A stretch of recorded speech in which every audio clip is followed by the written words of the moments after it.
day of the our sixth, like this is a sixth week of Science-Society-Setu for Atma Nirbhar Bharat. By the time the context, at least the people here present here, know in short that we are responding to the post-COVID situations with the new normal and the new opportunities of bringing the stakeholders of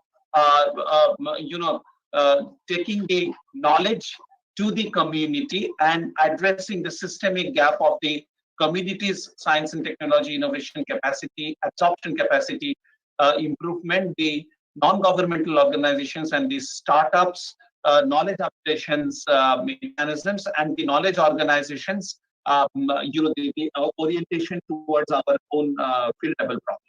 So as you know, we are trying. This is a the virtual platform, the web clinic, because we want to discuss among ourselves that what is the systemic, the how to address these systemic gaps and what are the new areas.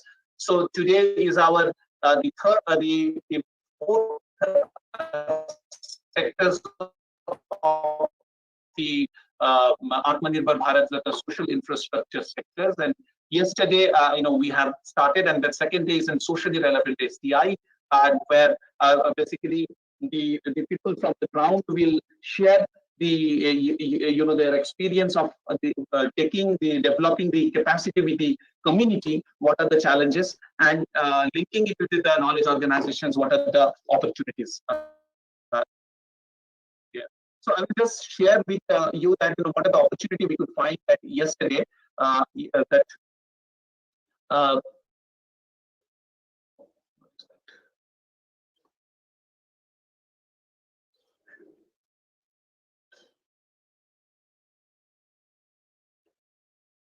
just a minute. There is a problem.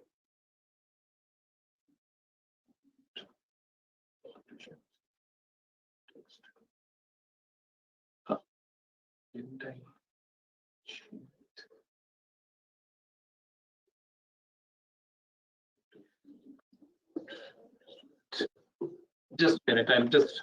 I think there is confusion here.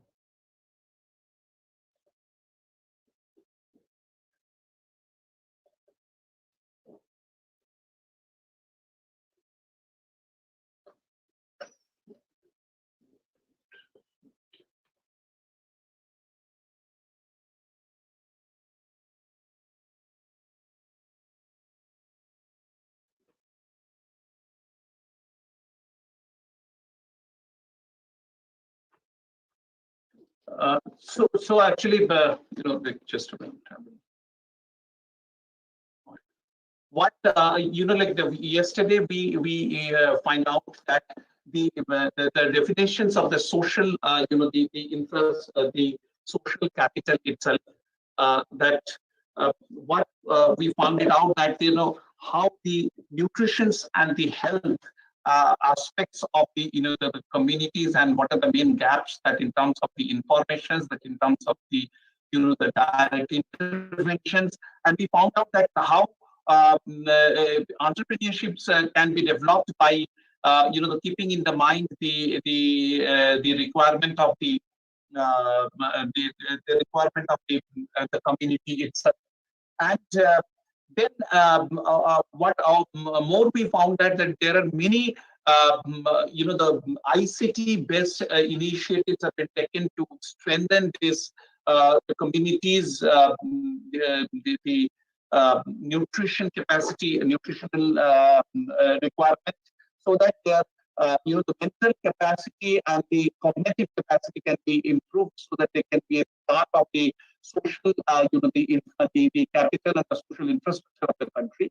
Also, what we saw that there are the opportunities that where with the the community and the startups and the industry, we can create of the nutrition's best new nutrition's based or locally relevant nutrition based entrepreneurships.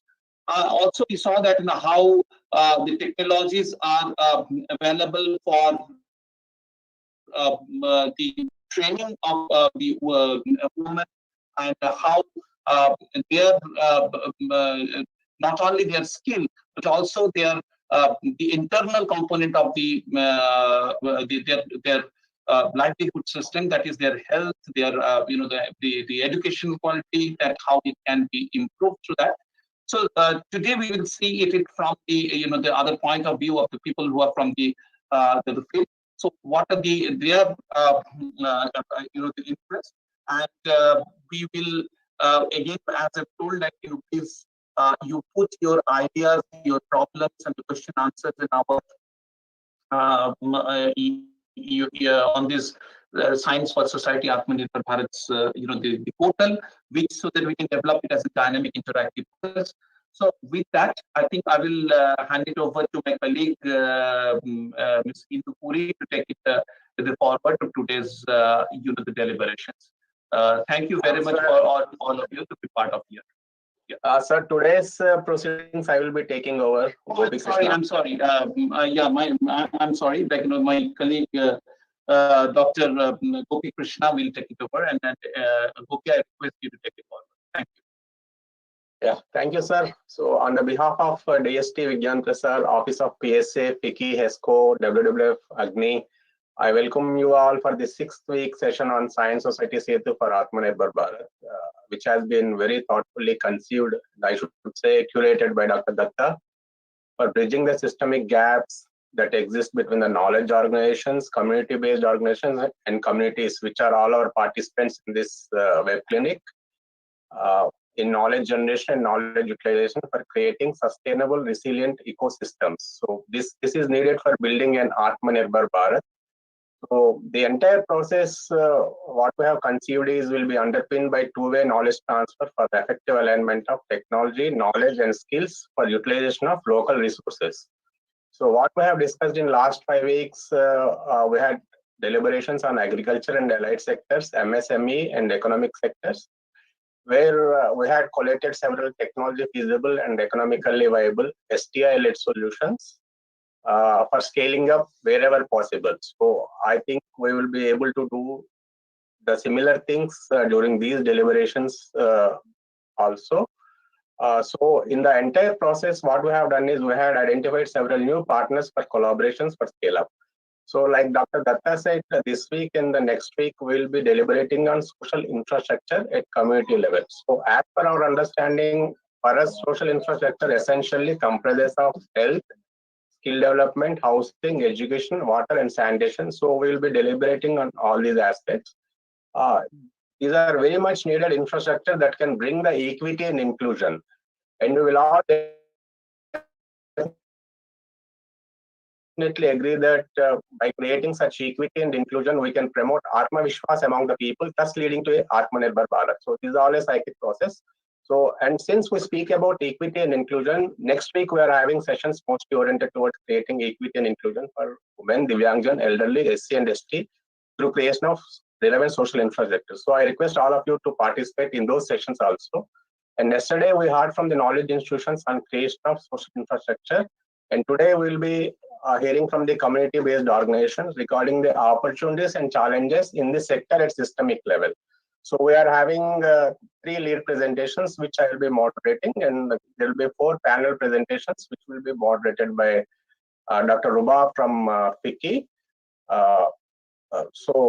Before inviting the lead speaker for presentation, I would like to convey my special thanks to VP Dr. Prabhat Ranjan, Dr. Pooja, Dr. Kinkini, and then PSA's office, Madam Ketki is here for their untiring efforts in coordinating this event, and also by hosting all this process on the ISTI website. Now, I would request the first speaker, Dr. Dibyendu Sarkar. So, we all know Manrega is one of the flagship programs of Government of India, which provides guaranteed income to jobless rural poor. So this was one scheme that had provided livelihood opportunities and minimum wages during the current pandemic also. So it is relevant to mention here that the entire Narega system is technologically driven, though we don't know many of the works are having S&T component. So the first presentation will be on Dr. Dibyendu Sarkar, on institutionalizing use of technology in Manrega, scope and challenges. So Dr. Sarkar is an IAS officer and is currently the Secretary, Panchayat and Rural Development Department, Government of West Bengal. So Dr. Sarkar was associated with rural development programs since 1986 and facilitated rural development through active engagement with panchayats and community. So now I request Dr. Sarkar to make his presentation. Dr. Sarkar.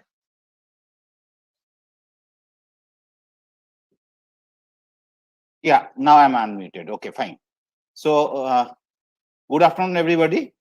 So, what I would try to do, am I visible? I think my camera is off.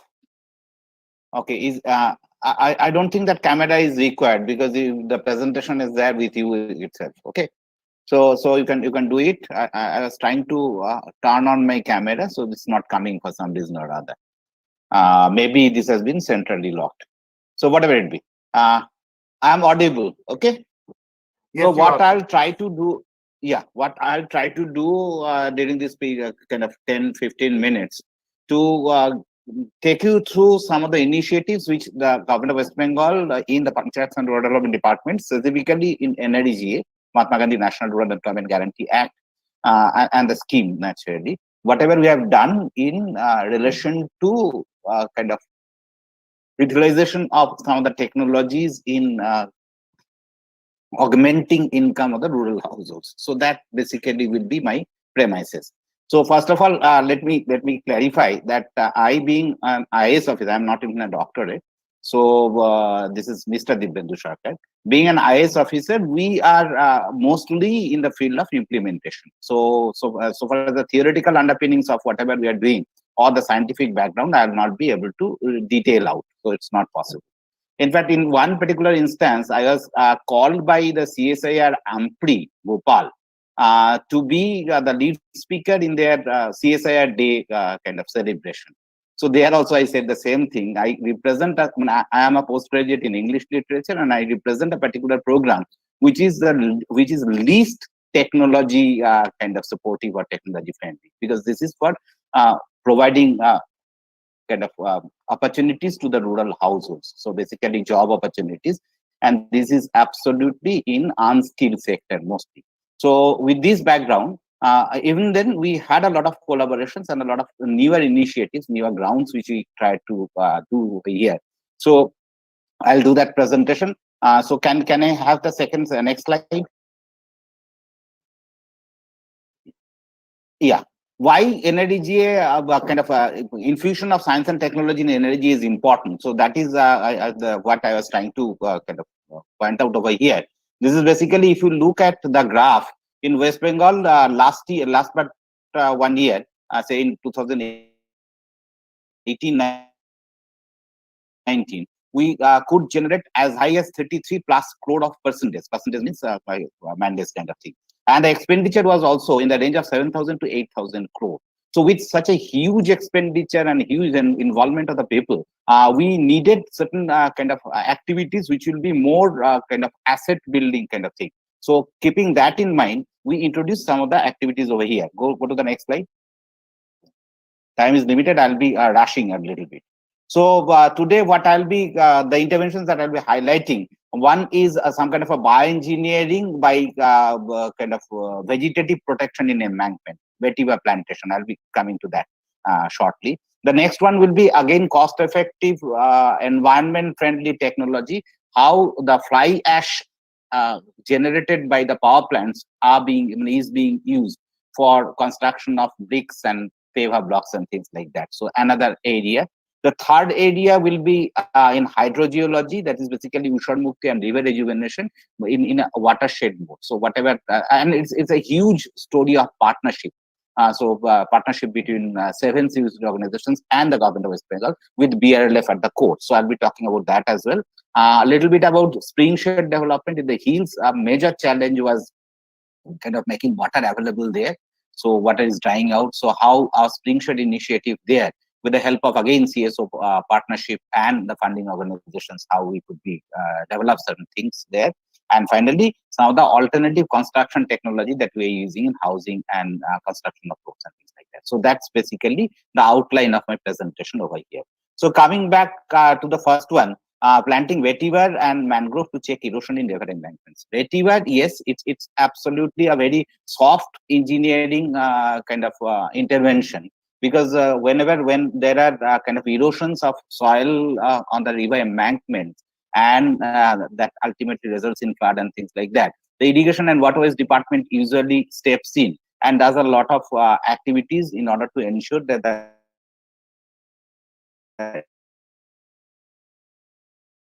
embankments are strengthened and things like that. But unfortunately, that often doesn't pay. Two things are there. Their resources are limited. The resources might not be spent timely and things like that. So what we do usually is that from NRG, we have kind of interacted with the Vetiver Foundation of India and Vetiver International. And there is a civil society organization called GRAM, which collaborated with us. And ultimately, we brought vetiver saplings from Tamil Nadu and use those here. So practically, we started a very brief experiment, a small experiment in Hooghly in 2013-14, and then in Nodia we took it to scale. 743 kilometers of river kind of sites are being protected by using vetiver saplings, and this is now spread over 15 districts. And even the kind of initiative that we have taken, it has encouraged the irrigation and waterways department, which is usually concentrating on kind of hard engineering. They are also taking up vetiver, and the results are excellent. When we are seeing results wherever the plantations are there usually there is no breach in embankment. So that is an area which probably I thought that I'll be kind of dealing a little bit. Go to the next one. Yeah, this is another initiative. We thought that a lot of activities we do in NREG, but these activities doesn't sustain, and a lot of kind of construction activities also have to do. And for that, brick is one of the primary inputs. But this brick from the brick kilns, these are not, these are pretty expensive, costly and all. So what we did, we utilized some fund from, say, the pollution control board and then environment department, and also some of the power plants. They also gave us fund, and we purchased the machines, and we utilized the energy workforce to ensure that the brick kiln, ultimately we developed those kind of bricks which can be used, the fly ash bricks which can be used in our construction, the PMYG houses and all those areas, and some paper blocks are also being done. Right now we have more than 15 running units, and even we we thought of going a little bit beyond bricks as well. Practically, as I was talking about my association with CSIR Ampri, where they have patented a particular product which is known as kind of cement substitute, some kind of a cement substitute product. That we had a kind of technology transfer agreement with CSIR Ampri, and we kind of took that technology. Unfortunately, I got transferred, and we couldn't kind of take it through. But at the same time, this shishol, by using shishol as a wood substitute and using that cement substitute there, these are the two areas which probably might be good, and there is still scope, because we have the kind of the transfer technology transferred from CSIR Ampri. So this can be utilized if some organization takes lead role over here. So that is another area. Go to the next one. I'm a little bit rushing because of the time. These are basically some of the photographs of whatever we are doing there in that one. Let's go to the next one. Instead of spending our time on photographs, let me talk. Yeah, this is a very interesting and a very kind of comprehensive project that we took up in the western part of the state. We have given it the name Ushar Mukti. Ushar Mukti means kind of the salvation from barrenness. So this we did in 6 districts, 55 blocks, 472 gram panchayats spread across the entire western part of the state. Go to the next one. Next slide, please. Yeah. As a sorry.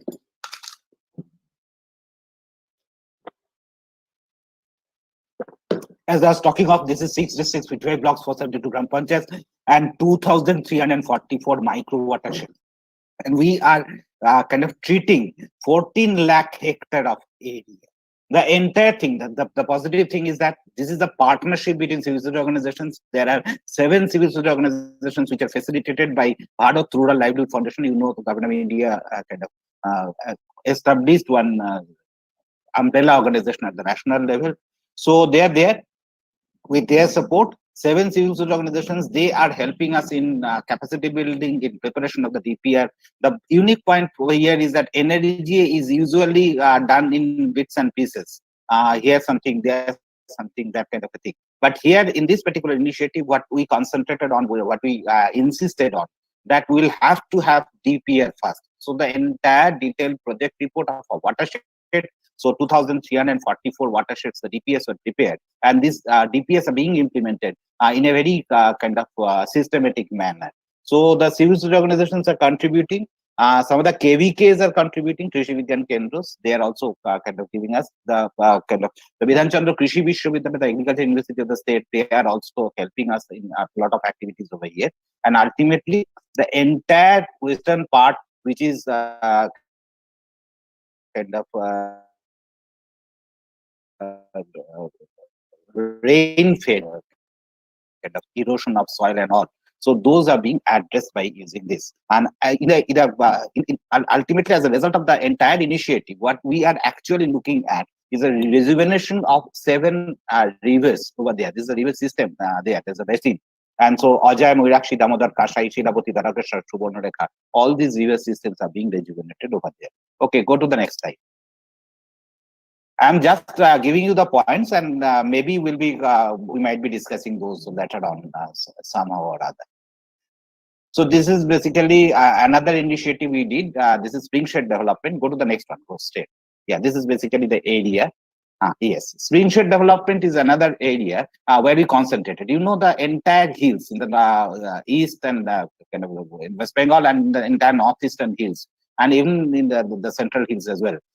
Water is a major problem, and that water is a major problem only because of the fact that the perpetual springs, the perennial springs, these are dying.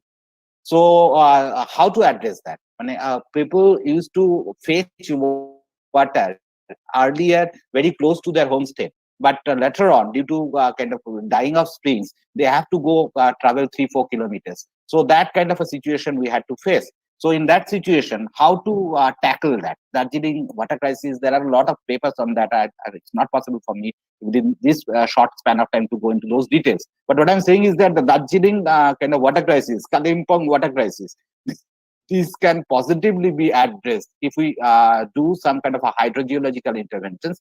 This is a little bit different from watershed because in watershed we work from ridge to valley, but here we are not working from ridge to valley as such, because water are spring. Usually there might be a discharge point which is upper than the recharge point, which is at a lower reach. So that kind of things also happen. So practically what happened, our DST also, our Department of Science and Technology, they helped us in identifying the springs and that discharge, kind of recharge points. And also we took help again, BRLF was the lead partner, and BRLF brought a local NGO called Proshari and a couple of very strong civil society organizations which have very good kind of work here throughout the country. These are Orgam. Orgam is basically mostly a funding organization, but Orgam was there. And especially this was Aquadam. Professor Kulkarni was associated with Kulkarni of IIT Mumbai probably. He was associated with the entire kind of initiative. So he is still associated. So that is another area which is practically, we have seen that incremental discharge. The discharge has kind of 30 to 50% increment in discharge from the springs could be noticed in 475 students. This is huge. When we learned from experiment in Sikkim where they did Dhara Vikash. So that Dhara Vikash was the kind of starting point, but where Sikkim did in less than 100 springs, we could reach out to we could implement the entire project in 475 springs. So that is another area which probably needs some kind of collaboration and all. So we are working there. Next. Okay, go on. It's not required. This is a photograph. Yes, a little bit, a very kind of brief kind of on innovation in construction technology, in roads we are doing, in bridges we are doing, in houses we are doing. So go to the next slide. Just a little bit of explanation on this. This is basically folded technology. So how this folded technology can help in retaining, in developing retaining structures as well as walls and all those things. So that we have experimented on road, that we have experimented on embankments, and on roadside kind of things. So go to the next one. Yes, this folded plate application was there. And burned clay brick hollow piers on common shallow foundation. That is also, we experimented in bridges. So another area. Go to the next one. I'm just showing you some of the pictures. Okay. Yes.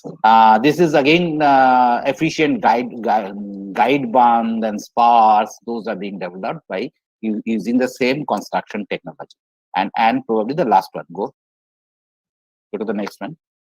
Yes. No. So we'll have another. So this is basically wing pavement road.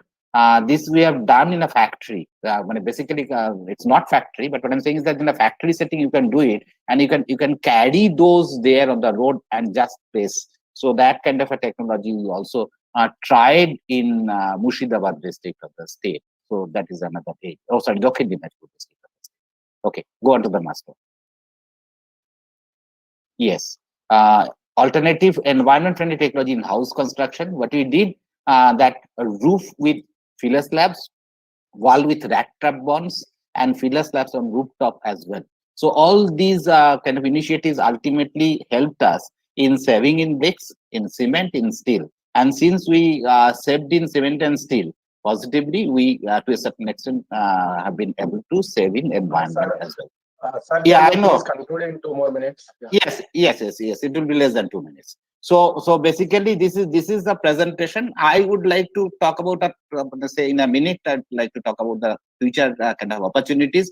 First of all, online training. Yes, this is an area where the CSOs can also participate. Some of the individuals can also participate. And I right now I'm heading the State Institute of Panchayat and Rural Development, BRIPAD. It's known as, I'm as the director. So we can people can use that. We have also some kind of an LMS platform, learning management system, so that can be done. Hydroponics has got good opportunities in energy, so that can be experimented somewhere. We did some experiments, but it's not usually in hydroponics. Technology is very kind of cornered by certain individuals. They don't they sell their products, but they don't kind of disclose the technologies. Aquaponics is another area. Shishol as a wood substitute, as we have talked of, cement substitute, and CMERI Durgapur, we had some collaboration with in waste management, biogas, and also they are doing hand washing stations and things like that. So these are some of the areas which can positively be thought of, be taken forward further. Thank you very much. I close over here. Thank you very much, sir, for emphasizing the role of S&T in Manrega and how technology has been used in all these programs which you had mentioned. So I'm having some questions which I will come later. Now Gopi, I have one suggestion here. Yes, sir. Hello. It was a very well conceived presentation. Sir, you have mentioned about the use of vetiver, that grass as a soil binder in your presentation. So we suggest you also, if you can see the possibilities of using the vetiver grass in making some value-added packaging material, because that effort has been done in some of our programs. And there is one group, Pyramid Development Society in Kerala. So they are trained and they are engaging the women self-help groups in making use of that vetiver grass leaves in making the value-added product as a packaging material like basket with cover, etc. So those are giving the livelihood options to the local communities. Yeah. Thank you very much for the suggestion. Just kind of a response, a quick response. We sent a team, say 30 women, self-help group members to Puducherry to learn about this, and they are doing it. Okay. So some experimentation on that is also going on. From Puducherry, they have been trained. Thank you. Thank you.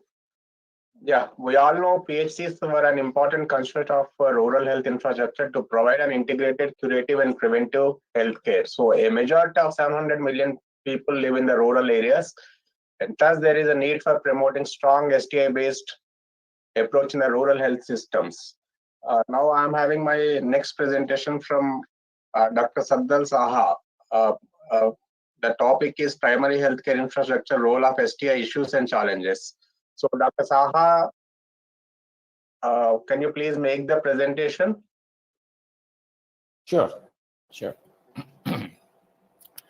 First of all, I would like to thank the Office of the PSA, the Seed Division of Department of Science and Technology, Government of India, specifically Dr. Datta and Dr. Puri for the constant encouragement they have given us over the last 2 years during the COVID time and even afterwards.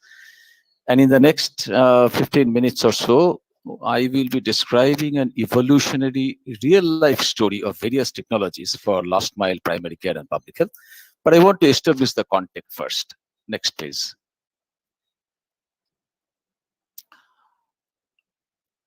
What motivated us? Miss Anu, at the age of 52, requires lifelong dialysis. She is one of the 77 million diabetics in India, having been detected at the age of 32 years. And she suffered from recurrent urinary tract infection, as a result of which she now has end-stage renal disease. And in India, about 152 people per million is suffering from end-stage renal disease. Diabetes today is a public health emergency. There is no urban-rural divide. More and more younger people are affected, leading to significant loss of disability-adjusted life years and killing the society. And economically, it has a huge cost. It exhausts between 5 and 25% of the average household earning in terms of its management. That having been said, it was so easy. Early detection and better blood sugar control, these are the two things that would have prevented all of these complications. And that didn't happen because Anu became a victim of the systemic failure in access, technology, and affordability. So if we look at the disease management algorithm, which starts with education prevention, ends at institutional treatment, and goes through the 3 phases of screening and early detection, symptomatic diagnosis, and advanced diagnostics. Currently in India, we are focusing on the symptomatic diagnosis, advanced diagnostics, and institutional treatment. This presentation has been converted into a PDF form, so I can't show you the animations. What we need to happen is the red ellipse need to shift left into education prevention, screen and detect early, and symptomatic diagnosis. And only if that happens, only if that shift happens, we will see improvement in societal health and productivity, escape from health-related poverty, and achievement of the United Nations Sustainable Development Goals. Next, please. So what was our Dr. Gopi Krishna? This has a lot of covered parts, and unfortunately, is it possible to either for me to upload the slides or the slides that I had originally sent? Because in the PDF, as you can see, there's a large white part where there was a lot of text. Yeah, Is it you possible? can upload you can upload your slides if something is missing in this PDF. Let me try. But then the uploading capability is actually off. On my screen, when it says become the presenter to start sharing your screen. Okay. Yeah, we'll give you the access, sir. Yeah. Yes. Yeah. Pooja to give the access. Thank you.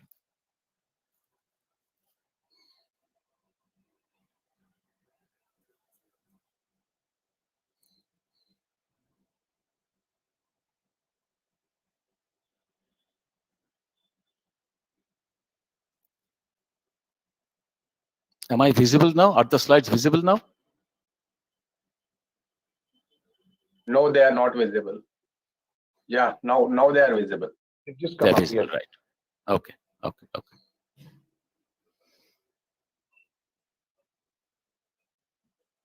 This is what I was referring to. Anyway, to move to the next one.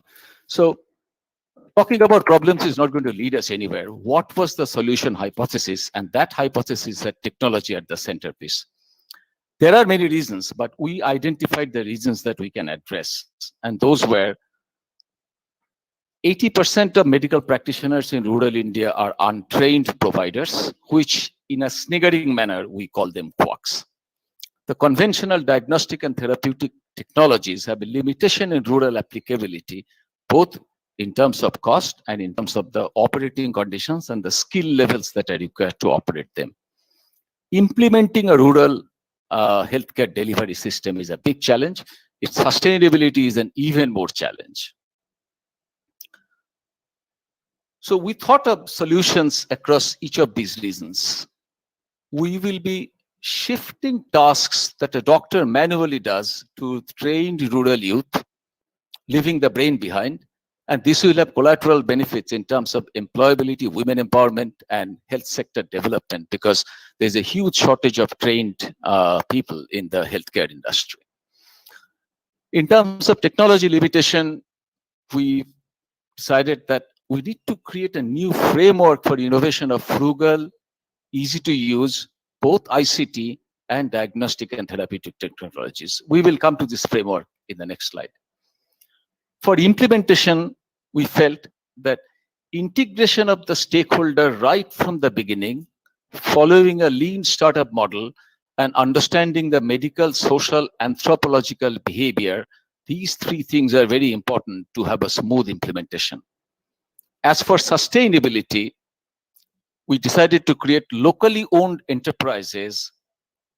And it's a myth that the poor will not pay. It's a question of giving the right service that meets the specific needs in the right environment within the paying capacity, which is why we focused on value entitlement, a term coined by Dr. Amartya Sen, and not just service delivery. We concluded that we will use 3 T's. We will train, we will provide technology, and we will treat. And that led to the final hypothesis that if we can empower trained local women with the decision support system software and frugal diagnostic technologies, supported by a team of real back-end remote doctors, we will be able to deliver service in the form of primary care, create capacity in the community in terms of public health systems, and both sustain and scale it.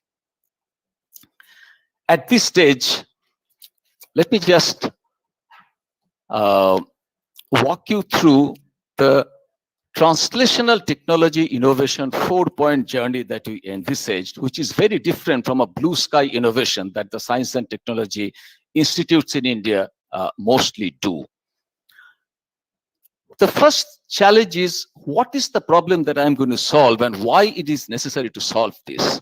This can only be understood if there is significant field immersion and need identification even before the science has been thought of. Once we understand the need, we decide what science will I use to solve it, what is new about the science, and is my science accurate enough? In other words, the fact that I'm developing a frugal technology does not necessarily mean it needs to be basic science or cheap science. The science should be deep. But the most important thing comes next, the design ethnography and early stakeholder involvement. Technology is the vehicle of science. So once we decide the need and decide the science, we need to ask ourselves, what are the boundary conditions of the application of this technology? Environment, user skill, resource availability, cost, etc. It is understanding of the boundary conditions that determine what technology I will use in terms of assay, detection, limits of detection, ease of use, the reader device, etc. And how it should be designed, what will create user delight, what will create easy storage, what will create easy maintenance. And we believe that a rapid prototyping should be done, and it should be taken to the field as early as possible so that we can then follow iterative development through multiple field validation studies using the stakeholder. And at this stage, we decided to involve the MSMEs so that appropriate certification, commercialization, and go-to-market strategies can work. Now, in India, unfortunately, I am part of IIT Kharagpur, but I must say, we scored low in field studies. We scored very high. We have brilliant, intelligent minds in science and technology. We scored low in design thinking. In terms of lean startup, yes, in India, we are changing through various interventions. I mean, even in my own institute at IIT Kharagpur, I see so many healthcare technologies developed by bright young scientists which are failing to meet the market need because they never tried to understand the market first. They were satisfying their own scientific quest and papers and publications, which is important. So now let's come to the specific context of the primary care and public health. And I quote here that over 90% of the reasons why a person consults a general practitioner is a simple primary care solution. And if we look at the diagnosis algorithm, how does the patient get diagnosed? We take the patient's history, then we examine the person physically, then we undertake basic tests, and then we do advanced tests. When we talk about primary care, a good history constitutes 60% of the diagnosis. Basic physical examination and basic tests will constitute 30% of the diagnosis. Advanced tests are required only in 10% of the situations in the context of primary care. This is how we identified the need and identified the problem. Because our doctor is at the back end, the fundamental to a successful digital primary care would be a good history taken at the front end from the patient by the community health worker. But how does she take history? She may be trained. She is trained through an NSQF level, NSDC certified model, but at the end of the day, she's only a health worker. She's not a doctor. That's when the need for the software came up, and a decision support software is the enabler of the history. How does the woman sitting on the left side transmit the history to the woman sitting on the, sitting on the right side, transmit the history to the woman sitting on the left side, with the left-sided woman being a health worker and not a doctor? And the software was going to solve that problem and establish meaningful communication between the community health worker at the front end and the real doctor at the back end, which will save the doctor's time, eliminates travel and inconvenience stay, enables spouse employment in cities and children's education, something that please conclude in 2 minutes. Yeah, sure. So the software used the scientific principle where a patient's complaint will be deconstructed through multiple sets of questions. These responses will then be coupled with the examination findings and diagnostic tests, and then the doctor will make the diagnosis from the data that the health worker has transmitted. That led us to the design thinking of the software, and because of early stakeholder involvement, 9 specific improvements were carried out. Health workers they are all class 10 pass candidates. The user interfaces need to be very simple and have simple questions. The language was a major problem because medicines written in English, patients don't understand. Doctors are generally not familiar with vernacular language, and therefore, how do we create bilingual prescriptions and a multilingual software? Spelling. If you ask a health worker to write the patient's problem, this is what I found one day. The patient's complaint was NIPAIN. I didn't understand. Then I found out the patient complained of knee pain. The health worker wrote NIPAIN. They cannot construct sentences, as limited understanding of complex questions. So we used only drop down and check boxes. And then the dialect. Pain in English is mild, moderate, and severe. No patient says, I have mild pain or I have severe pain. Patients say pain is dop or tosh or mish in Bengali dialect. Each of them means. So how do we create the address the dialectical issues? The copying of values, how do we integrate devices? Bandwidths are frequently failed, slow speed. So how does it operate at 2G speed and create internet fail-safe solutions, etc.? And it took us almost 2 years, along with a team of engineers from Hopkins, to be able to address these design thinking issues, which led to the clinical software. And I will skip the screenshots for the sake of brevity and speed. I'll just show you how these are used. And that led to development of the digital e-health clinic supported by SID. We call it Uday, means the rising, and the byline is Shokate Doctor, meaning doctor at your doorstep. And today we exist from the sea. This is at our first clinic at Sundarban Bay of Bengal to our last clinic that we set up at Supi in Uttarakhand. And we are expanding across Bengal, Assam, Gujarat, and Uttarakhand. So this is what the inside of the clinic looks like. You can see the trained health workers. We also use health workers on a house of each village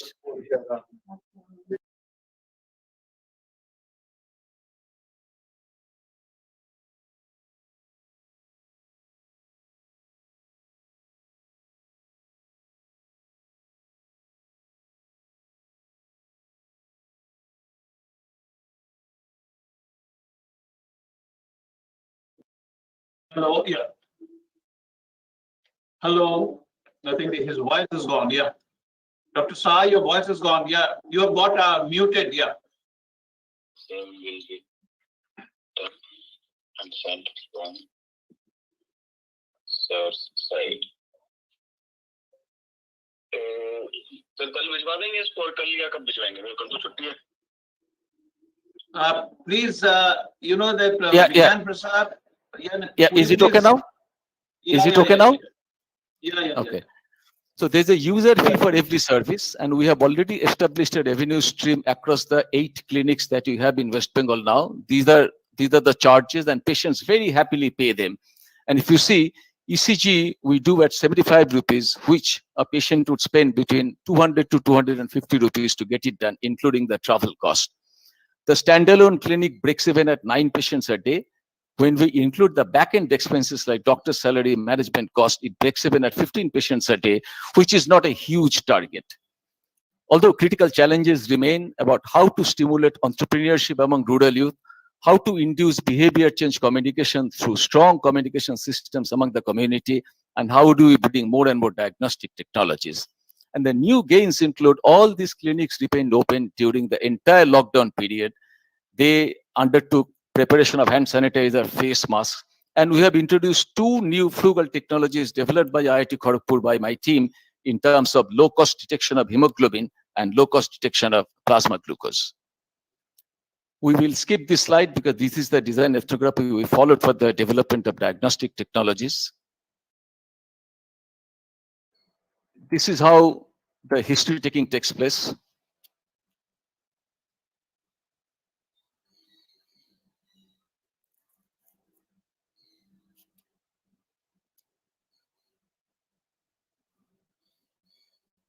This is how we have trained them in using various clinical skill sets in terms of finger prick blood draw.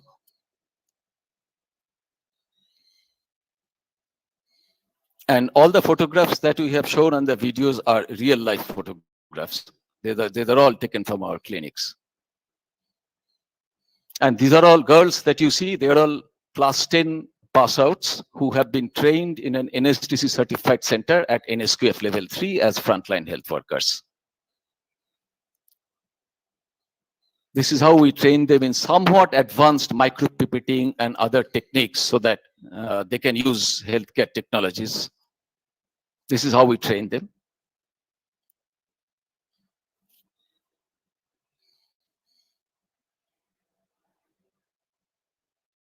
So to summarize, we are keen and open to collaborate with state, central governments, CSR projects, and voluntary organizations all over India.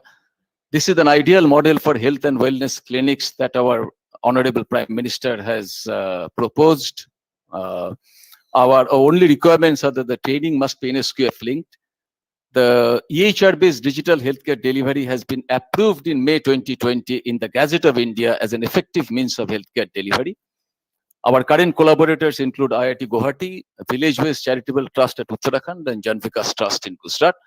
Although further support will be needed for further development of the software system and a larger scale single state model for establishing the business case. This is the team who have made all of this possible. Thank you very much.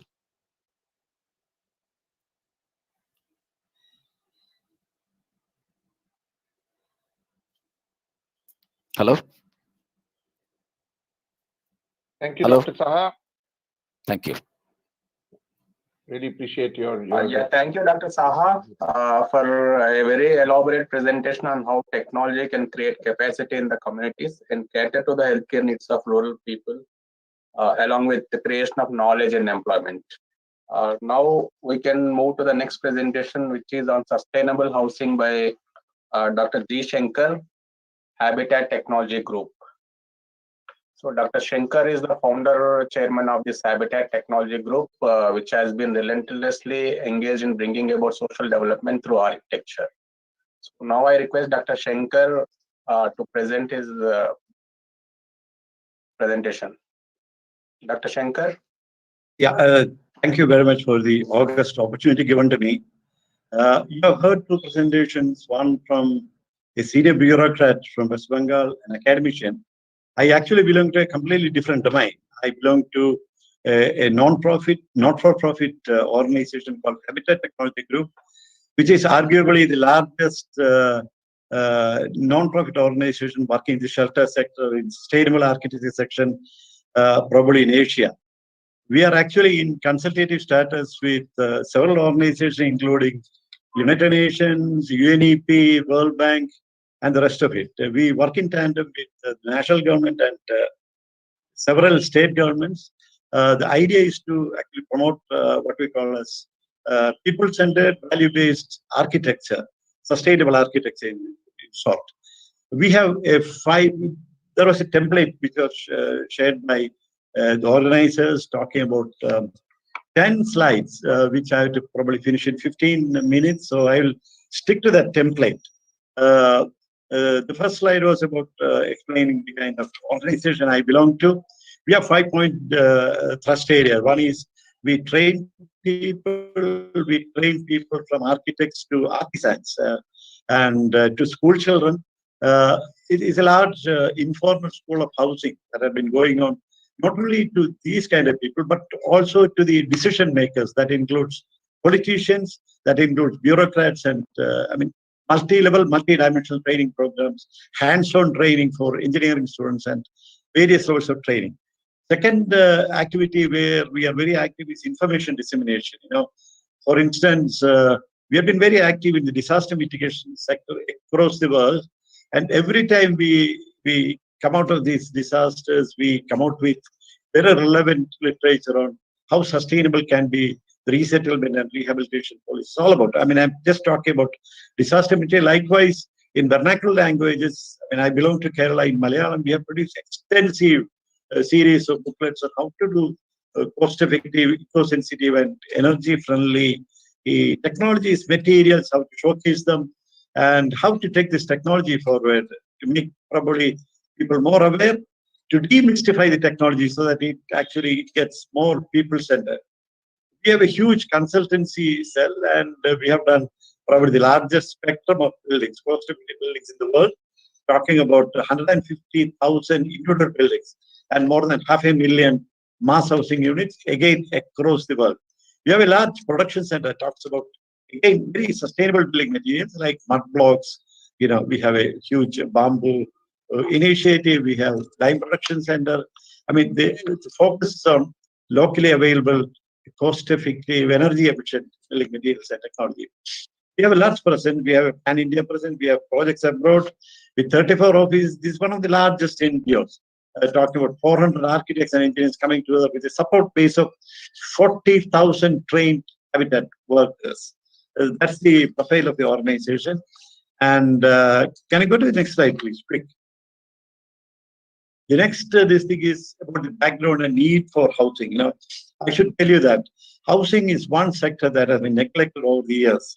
And I got several statistics to prove that. We had to wait till 8 5-year plan to really get a focus on 5-year plans to reflect our aspirations. That's our dream blueprint for development. And we had to wait for 8 5-year plan. 40 years after the first 5-year plan began, 40 years after late 1950s, between late 1990s, for the first time, Indian planners who prepared the 5-year plans recognized the promise and potential of housing and the problem behind that. And by that time, although we achieved self-reliance in other sectors like food and clothing, our housing problem became so big that no government can actually address it properly.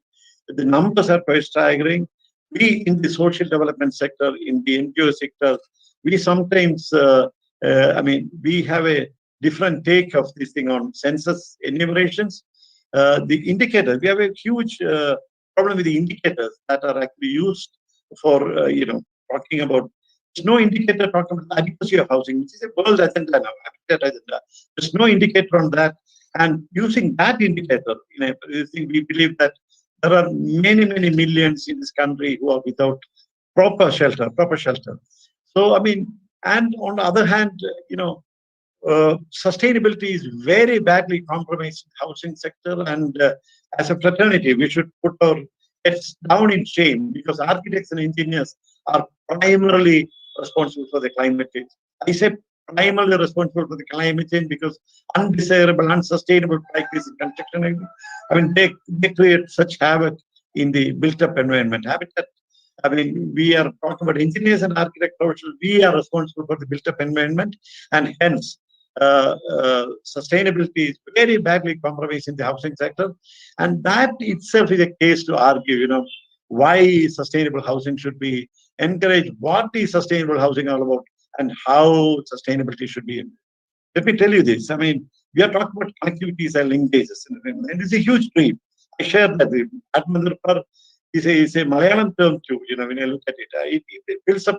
It's music to people like me because eventually we find a kind of spiritual element in the whole thing. You know, we create habitats for not really for happiness but for peace, and Atma Nirbhar actually talks about that. And if you can actually formulate, strategize movements which are people-centered. We talk endlessly about people-centered strategies, but it never happens. Whatever we have done over the last 3 decades, having completely people-centered. I've got several projects to tell you. I don't have time today. You know, the 50,000 house project that was taken up in Sri Lanka after the civil war was over.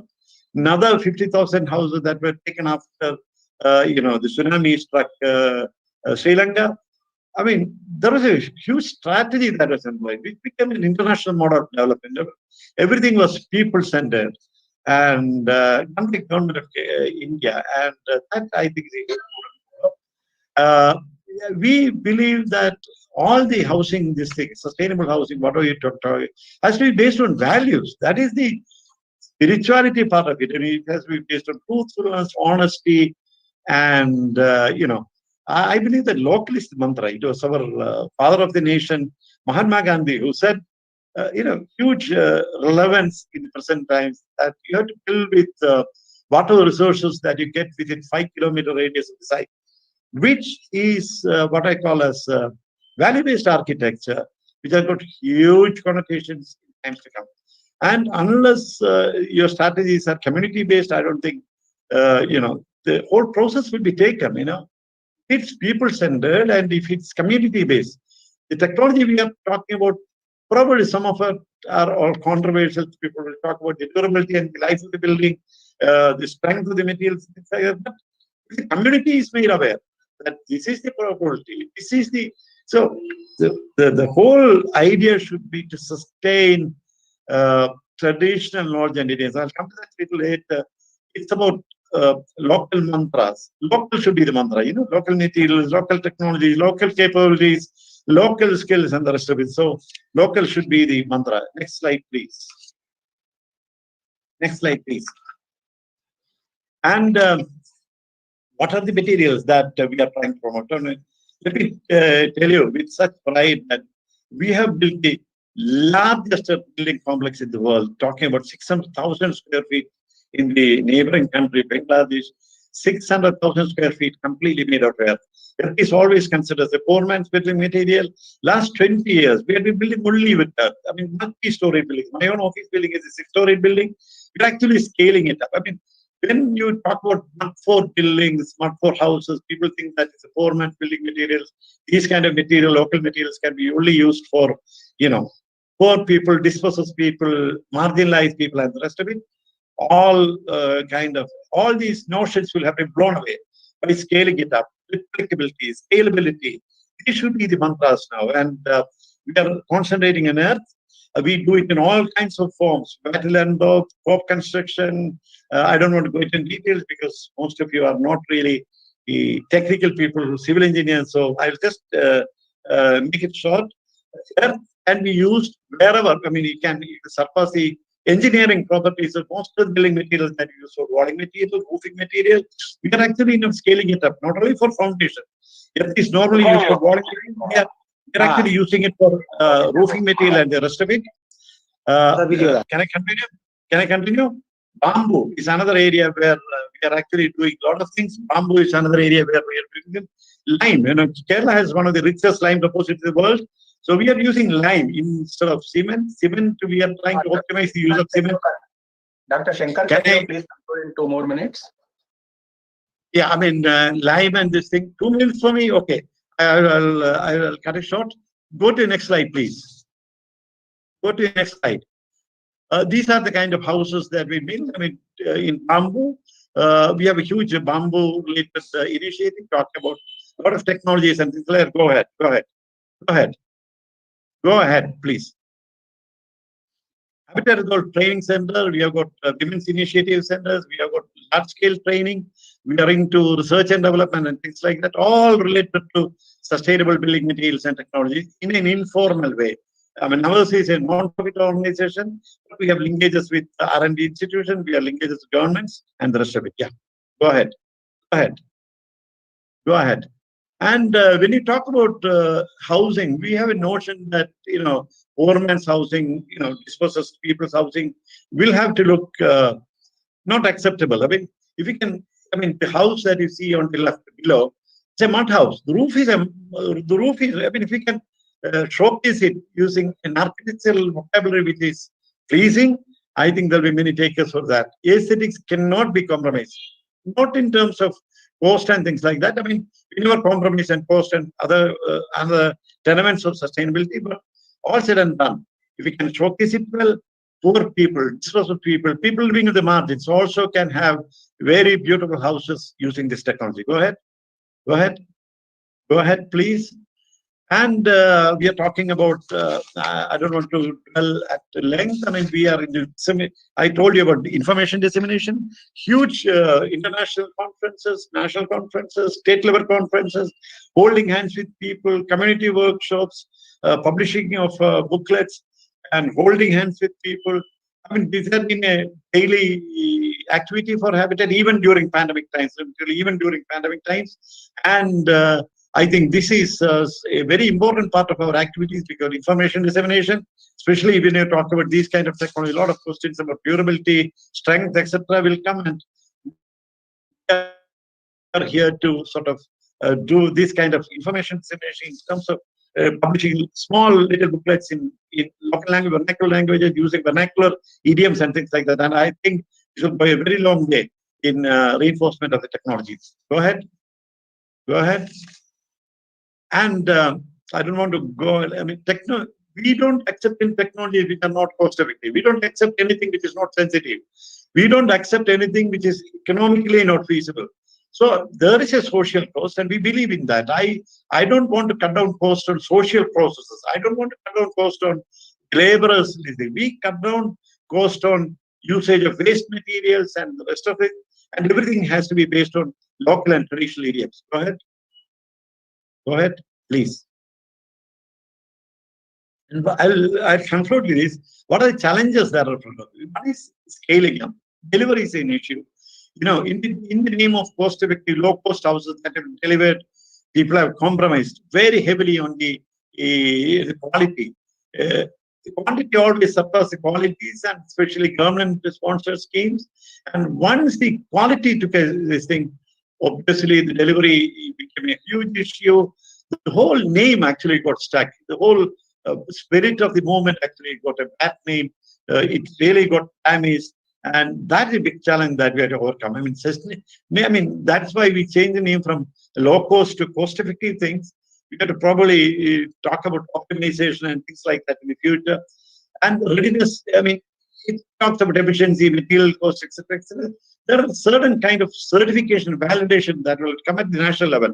We were very successful in getting into the building manuals in Kerala as early as 1970s, where we actually got in several inclusions in the national thing. We had been working with a lot of research institutes at the national level, CBRI, to get some of the validations done.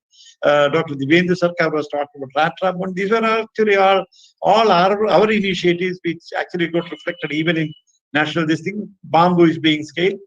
Final this thing is, if you want to scale it up, if you are talking about connectivities and linkages, we have to upscale the technology, update the technology, make it available, make it more simple. Simplicity should be the word.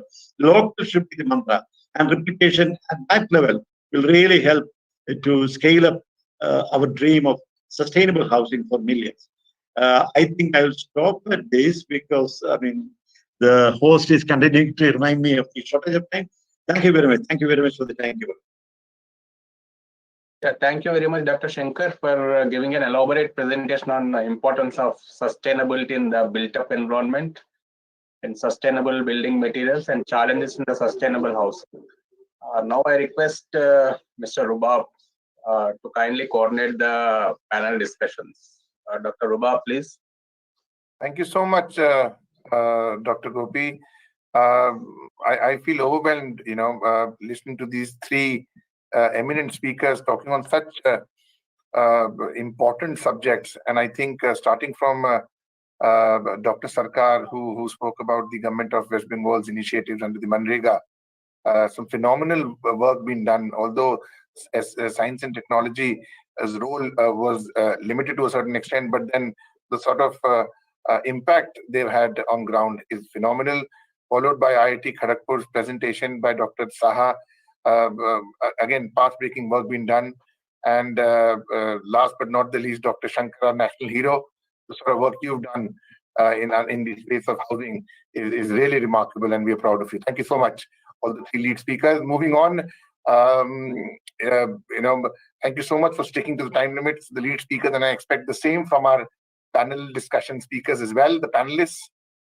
We would start with a very important subject, the remote sensing and geoinformation system, RS and GIS, a very important combination in development sector. RS and GIS for sustainable social infrastructure development. The presentation will be made by Mr. Ansuman Chakraborty, who's the Chief Scientific Officer of Prantik Care the Earth. I'm really looking forward to this very interesting presentation. Over to you, Dr. Chakraborty.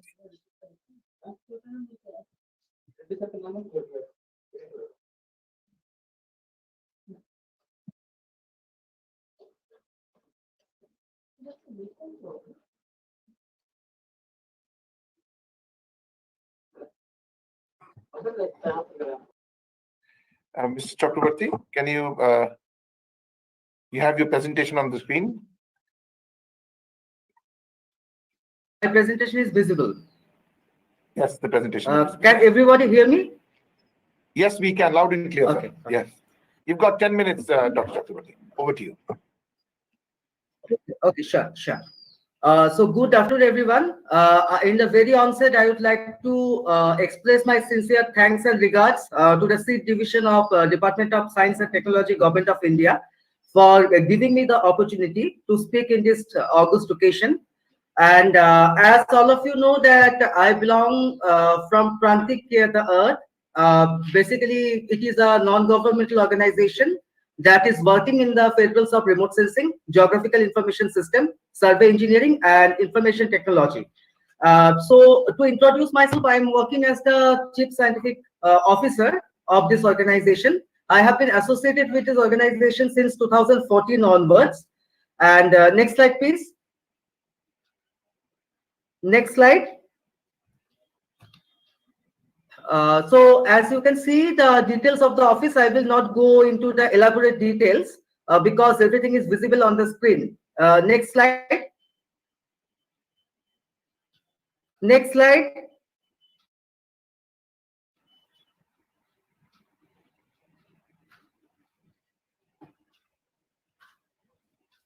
May I go into the next slide? Yes, as you can see that Prantik Care the Earth is basically an organization that is working in the fields of remote sensing, GIS, IT, and survey.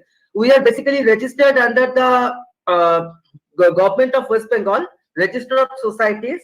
We have the registration number of S by 1L by 89219 of 2011 and 12. And our basic works includes training in the field of geographical information system. The previous slide. Actually, I need the previous slide. You have gone a bit advanced.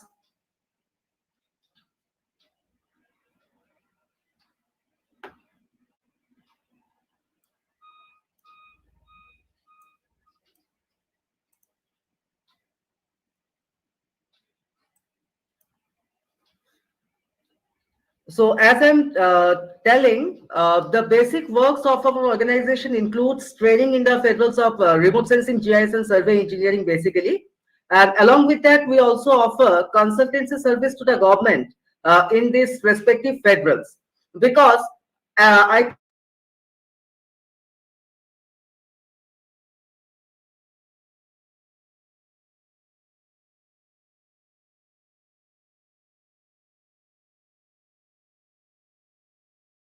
Mr. Chakrabarti, we can't hear you.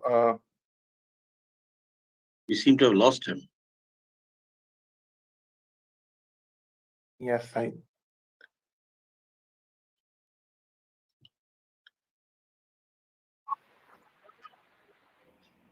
I think he's speaking. Mr. Chakrabarti, can you please unmute your mic, please? I think accidentally it has gone on mute.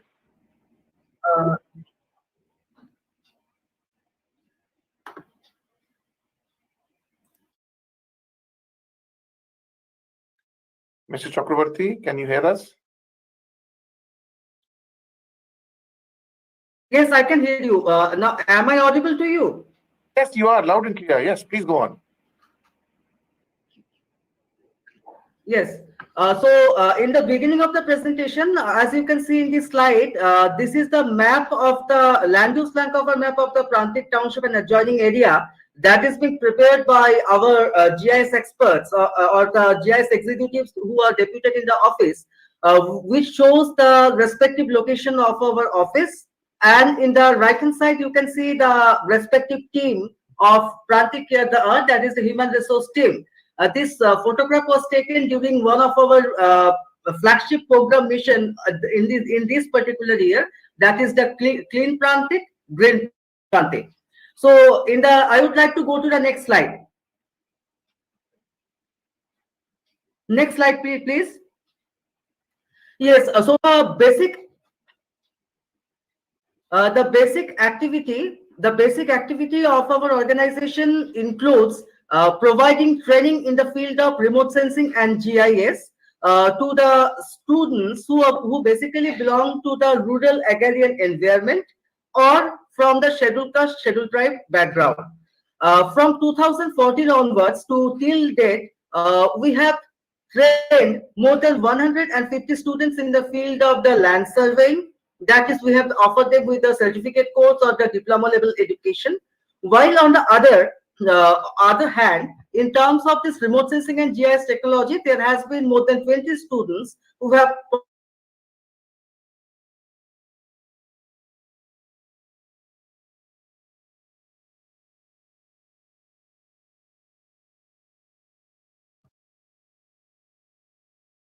Mr. Chakrabarti, we've lost your voice again.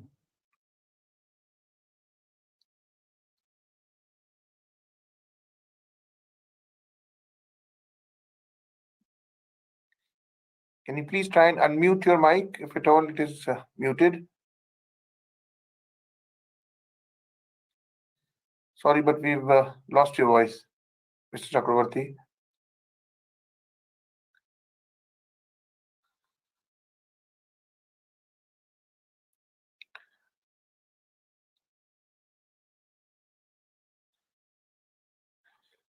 I think we are facing some technical issue at Mr. Chakrabarti's end. Dr. Rubab, we are trying to call him just to see what is the issue. Okay, Dr. Malik, thank you.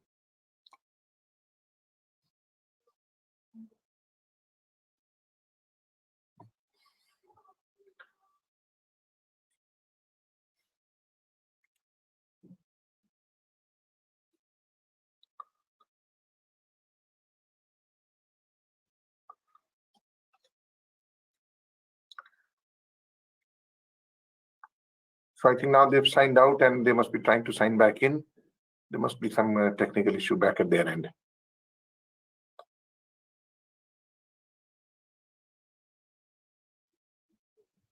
Yeah, but it's, can you see the slides moving? Because we are still at the background of the introduction and we can't hear you at all.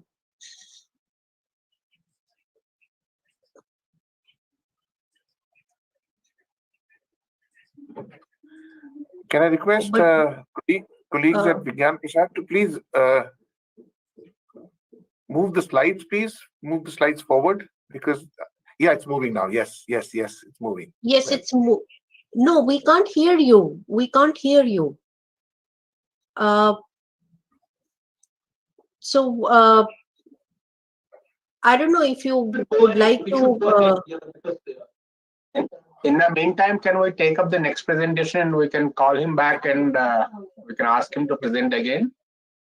We can start from here when he Yeah, comes I back. think we can do that. I think. Yes. So, ladies and gentlemen, apologies for this technical glitch, but moving on, I think we'd rather save time if we have Dr. Chakrabarty's presentation later on when he's back. So meanwhile, I'll request Dr. Gaurav Mishra. Dr. Gaurav Mishra, are you okay with this change? Can you? Are you? Yeah. Not an issue. I'm available here, so I can take up this thing. So Dr. Gaurav Mishra represents the Sardar Patel Renewable Energy Research Institute, a renowned, well-known institute working, at great levels in Gujarat, creating impact where it is needed the most.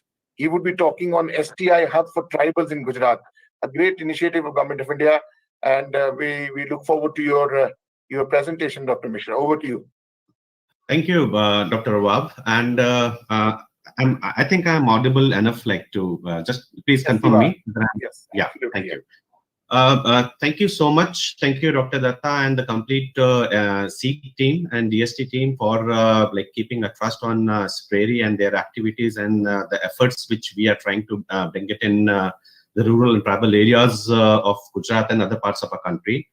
I'll run through our presentation, which is primarily on STI Hub, which is Science, Technology and Innovation Hub, which is particularly for the tribal communities in Gujarat, which we have initiated recently. And can you next slide, please? So about the institute, like SPRARI, which is Sardar Patel Renewable Energy Research Institute, we are actually a not-for-profit autonomous organization and registered as a society. And we are one of the oldest and premium-most institute, I should say, which got established in 1979, and particularly working on the lines for developing technologies under the renewable energy sector.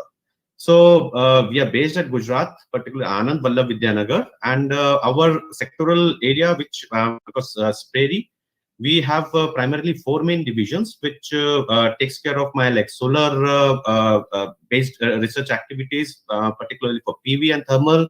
Then we have a biomass conversion technology group and all. Then we have thermochemical conversion, and finally we have outreach extension activities, the division which whatever the technologies which we develop at SPRARI or we adopt from outside, we take it to the fields and to the needy people at the grassroots level. We have a good, highly qualified research team with a multidisciplinary background. So that's a very brief about this organization. Now, next slide, please. Coming to the background of about the project when we talk about, so this project primarily aims to address the project which we are talking about is creating this STI hub for the tribals in Gujarat. So this project aims to address the issues of drudgery, migration, economic status of rural tribe communities in Gujarat, and majorly focuses on entrepreneurship thinking for the sustainability part, because this is the crux of the activity which we will be getting into. And under the project, we will actually be looking for the assessment of the local and natural resources for sustainable livelihood planning. Then we will be focusing on the capacity building by imparting extensive training to the identified people from the different 4 districts which we have finalized under the project. And those people will be trained on the identified technologies, how the business aspects can be brought up, and whatever the skills they have, the traditional skills, we will be helping them to upgrade to the another level through the inclusion of the scientific knowledge actually from our side. Then we will be actually focusing also on the selection of location-specific technology mix, and complete customized technology packages. So under the project, we are not only talking about introducing something which Sprayri had developed, the technologies and all. We will be actually working back to back with the communities, local communities, what kind of a traditional knowledge they have, and whatever the scientific knowledge we have. So can we amalgamate that and come out with the complete package and taking to the fields? That's the kind of activity which is envisaged under the project. And then finally, the demonstration, promotion, and the replication and scale up of successful technology leading to the socio-economic empowerment. We do believe this because it looks, this word empowerment, it's a small word, but practically speaking, it requires years of efforts from everyone who understands this, the importance of this word. And finally, we will be helping in creating the enterprises and provide a single window platform for the linkages with the industries and other institutions and outreach for the sustainable business. Next, please. So under the project, we have finalized we have chosen 4 main districts like the Dangs, Tapi, Narmada, and Chota Udaipur, because this project was primarily focusing on the scheduled tribe communities. So the idea was like how we will, what is the selection criteria of these districts under the Gujarat. So we have chosen like these districts based on the percentage of the ST communities under these districts, as well as the Human Development Index ranking of the districts across Gujarat. So the red color, if you see, the lower the rank shows the lower the development part. Higher the rank, which is more the green side, means the higher the development of those districts. So we are only focusing on the red portions, and that too with the higher percentage of the ST communities in those districts. Next, please. So now the proposed interventions which we have proposed under the project, they are like we have listed out.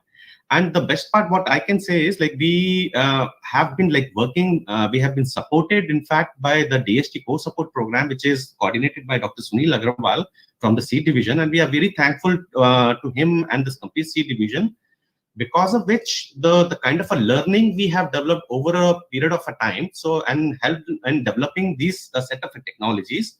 So these technologies we will be taking it to the fields, and will try to create some delta improvement in the lives of the people of these ST communities.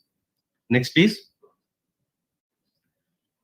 So now the question comes, on what basis we are proposing these interventions. So when we went to the field, so we realized that when for the people, for the farmers and all the fruits and vegetable produces which they generate actually. So we all know that like around 30 to 40% of the fruit and vegetable produces gets rotten in the field. They don't get proper processing kind of a thing, which so that they can earn and the shelf life of these produces can be increased. So we saw that they are actually drying to some extent under the open sun, and the rest of the things it gets rotten in the field. So that was the trigger point for us to thought of like introducing the kind of solar PV integrated solar dryers, solar tunnel dryers actually on the community scale as well as for the individual level. Both we are talking about. So these are the like grid-free kind of a system. So this will be taken to the field and for the small and marginal farmers, so that they can dry their produces and can increase the shelf life and can like fetch a good amount of the revenues for their against their products. Second, please. The team, when they also went to these districts, they also realized that there are other issues, like when they talk about, because these are small villages, small households and all, so the people are still relying for the electricity. They don't have the complete the connections and all, and irregular connections, and also they are relying the kerosene lamps still. So the idea of the solar microdome, which is actually adopted from NBIRT, and other solar lights, so that can be like taken to the field, so that the basic amenities of a lighting can be like provided to these people. And we have also found that still at the grassroots level, at the these households, they still use the C-type mud chulas and all, which creates a lot of the emissions, and the efficiency is very less. So the kind of the system which we have developed improved biomass cook stoves, which is at a cost of like 1,500 rupees. And these kind of systems will be introduced on the individual household level, and as well as for the small like bulk kitchens or small commercial activities as well, that can be like proposed. Then we have a portable biogas plants. That's also because they have some the bovines available with them, so that whatever the cow dung they have can be like utilized for the biogas plants and can be used for on the individual as well as for the community level as well. Next, please. Then they have been like doing using the traditional methods of making biochar. So we will be introducing something like on the scientific side, what the biochar production, the yield can be improved, the quality of a biochar can be improved. We will be working on that. They still use the bore wells with the water which is not very clean water. So we will be actually introducing solar cells or like a solar PV based water purifiers. And when we talk about the irrigation of these particular area, these are primarily rain-fed areas.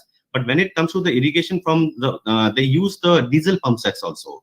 So we will be actually integrating the solar PV based the micro irrigation systems under the project as well. Next, please. So these are the few income generation activities along all these community driven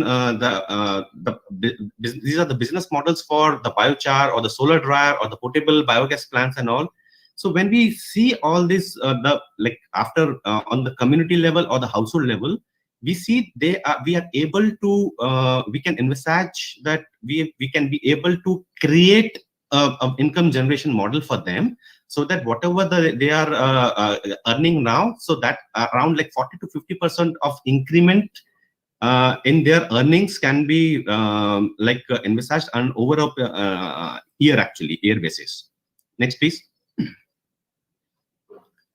So when we talk about the annual social benefits, yes, when we talk about the BPL families and having an annual income of like 18,500 per year per household with the 2 earning members in the family. So we are actually through all these efforts which are under the STI hub, we will be creating somewhere around like 40 to 50% increase in the total family income. This is what we are envisaging through different introducing these kind of a renewable energy the technologies. Because we being a renewable energy centric organization, so whatever the technologies we are promoting or we are taking to the fields is creating like everything is renewable energy centric actually. So next slide, please.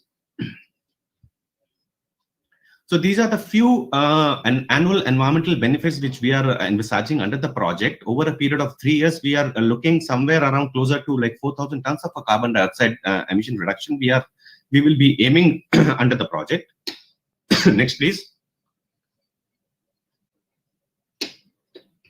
Now then comes like if we are establishing this hub, then how we ensure the sustainability part. So when we talk about the sustainability, the question comes sustainability of the enterprises as well as sustainability of the hub.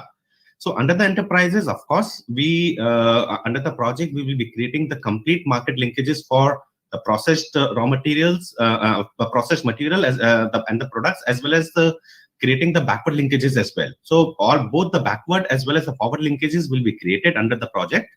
And we will also be creating some kind of a monthly urban heart at the hub to showcase their product and to the potential buyers and advertise their skills to the urban areas. And also the technical support to these enterprises as a service provider for repairing, maintenance and operation of renewable energy technologies will be taken care under the project. When we talk about the sustainability of a hub, yes, we will be after this like 3 years of kind of things, we will be using this hub for the offering training to trainers, employees of industries, corporates, enterprises, government officials. That kind of activity can be done. Skill-based certificate courses can be developed around this hub. Actually, technology transfers can be worked out through this hub for the translational research of whatever which are being developed at Sprayry can be taken for the transfer and the further implementations. And this will be actually used of a common incubation facility for the universities as well. Next, please.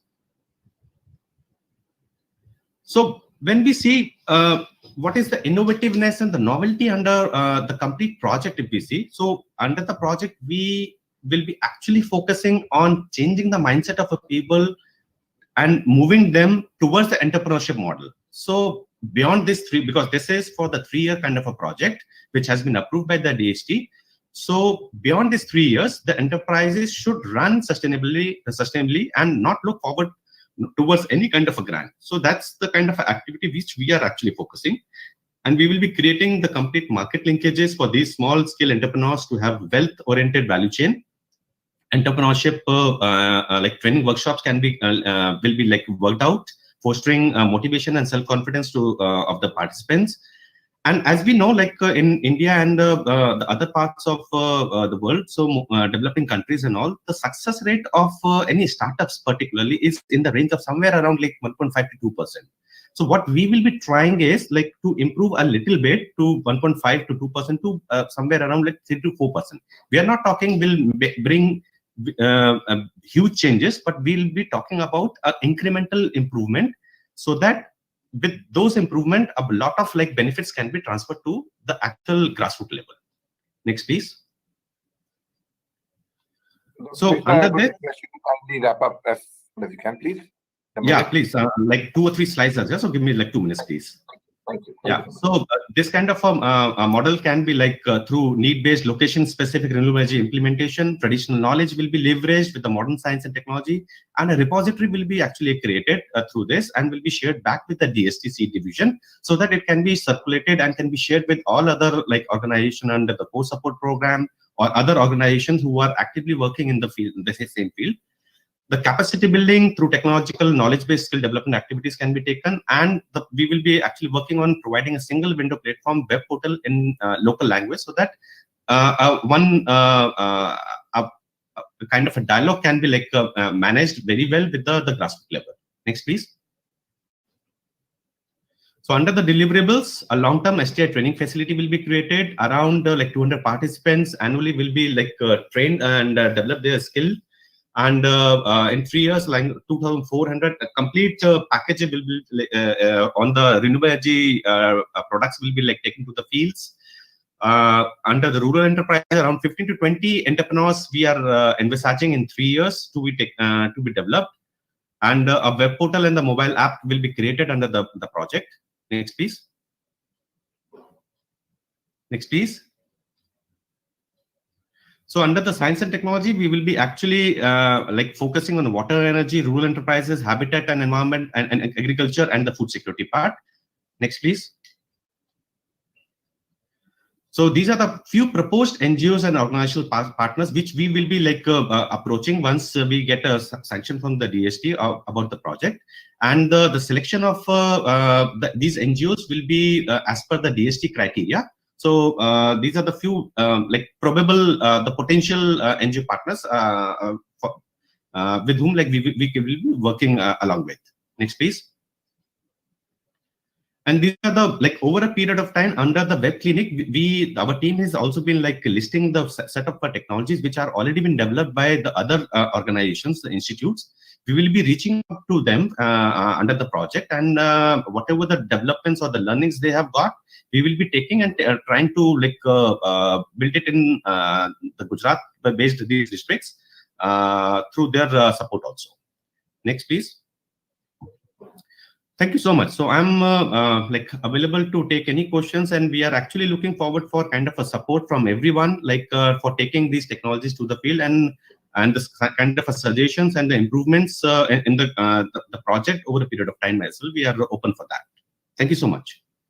Thank you so much, Dr. Mishra, for a very impactful presentation, and congratulations for the work you're doing to for the base of the pyramid population in Gujarat and in other states as well. I think it's really commendable what you've achieved. Thank you. Thank you. Moving on, we have Mr. Ansuman Chakravarti back with us. Mr. Chakravarti, if you could hear me, could you please speak out once? Yes, I can hear you. Wonderful. So we'll have your presentation, requesting Vigyan Prasad to please put Mr. Chakravarti's presentation on the screen again. Yeah, sure.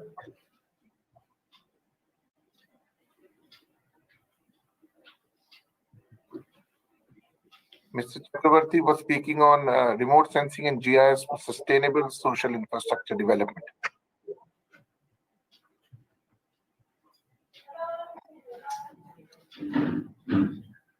We'll have your presentation on the screen momentarily.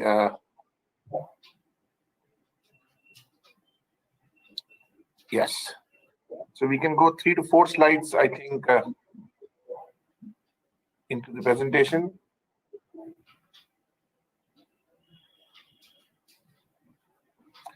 Over to you, Mr. Chakravarti. Okay. So as I have been speaking, our organization basically performs two kinds of activities. One is training in the field of remote sensing and GIS, while the other one is in the field of the consultancy services to the different governmental agencies. So let's first start with the training in form of the remote sensing and GIS and what has been our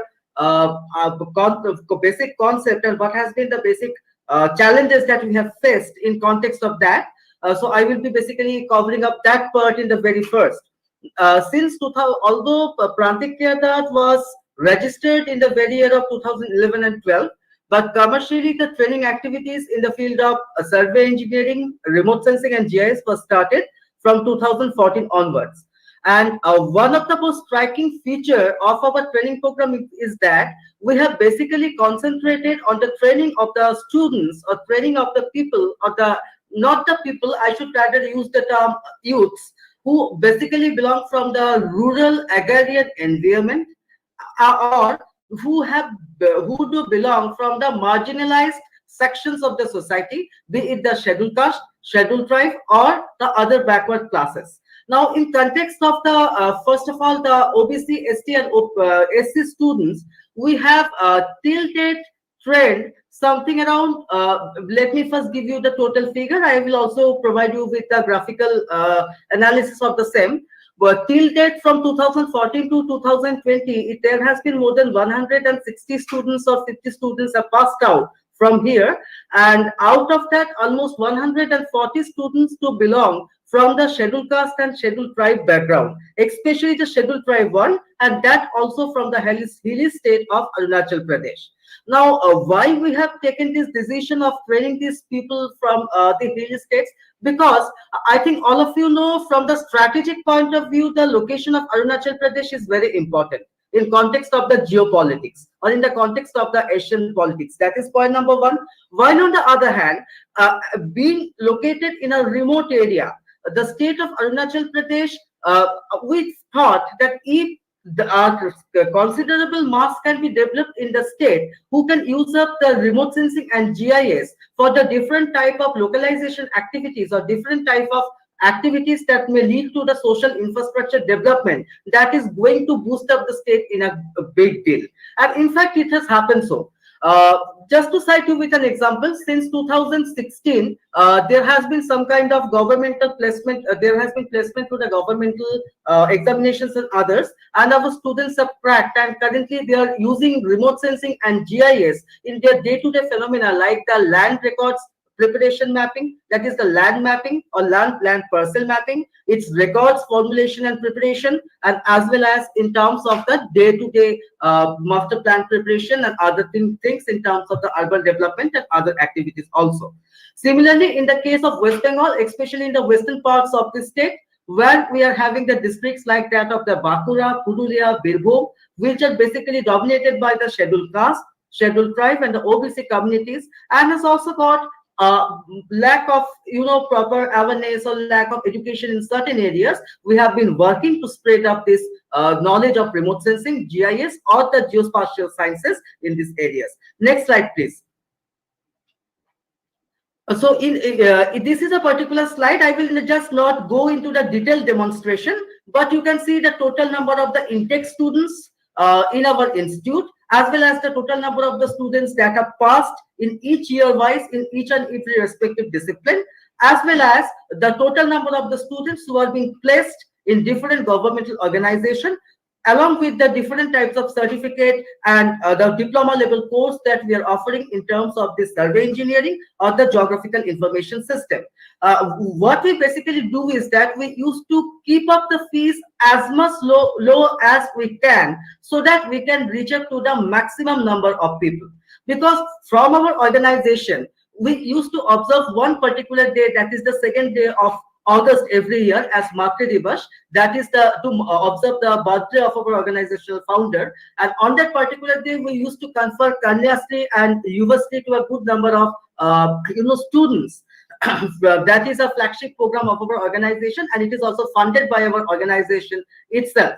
Now, during that particular program, we have seen there are a good number of students that are spread across these western parts of Birbhum districts, or across the entire West Bengal, we should say, who are afraid to come in the periphery of this remote sensing GIS survey, just keeping in mind the context of the course fees. So we want to bring such students to the fore. We want to train them so that they be able to lead their life in a proper way, or may go in the realm of having a sustainable livelihood development. Next slide, please. Next slide. Yes. So these are the different number of students that we can see that who are being admitted in different courses, as well as who have passed out and other things. Next slide. So let's go to the next slide. That will basically tell about the major challenges that we have faced. As you can see, I have clearly written in between 2014 to 2020, more than 150 students have passed out in land surveying, and more than 15 students have passed out in geographical information system and remote sensing from our organization. Now, this training has not only helped them in the attainment of proficiency in remote sensing or land surveying, but has also paved the way for attainment of different jobs that has led to the way towards towards attainment of sustainable livelihood for these young, dynamic, and talented youths. In the second point, many of our students are now working with different governmental organizations like Department of Land Management in Government of Arunachal Pradesh, and day to day they are using up this respective knowledge of the machine learning, software, etc. to prepare the land use land cover map, cadastral map, disaster management related maps, geological maps, etc. And these maps are basically helping the government in formulation of their day-to-day planning works, or a comprehensive strategy towards attainment of a goal of development for the society, as well as to generate more and more revenue for the state itself.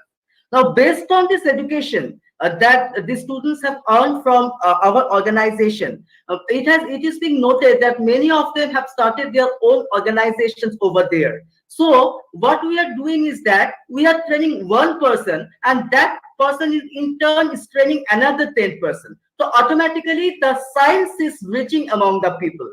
So that is one of the basic achievement of our organization over these very years. Now, what are the challenges that we have faced?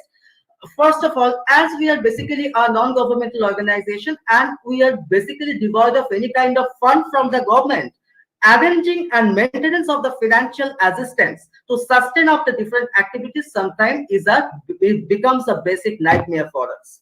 Again, Mr. Chakrabarty, you will have to wrap up in next minute, please. 60 more seconds for you. Please, yeah, sure. In terms of the other challenges, as you can see in the field of education, there are a number of stalwarts, and they are also having some kind of threat. Now, I will be wrapping up some. Let's go to the next slide.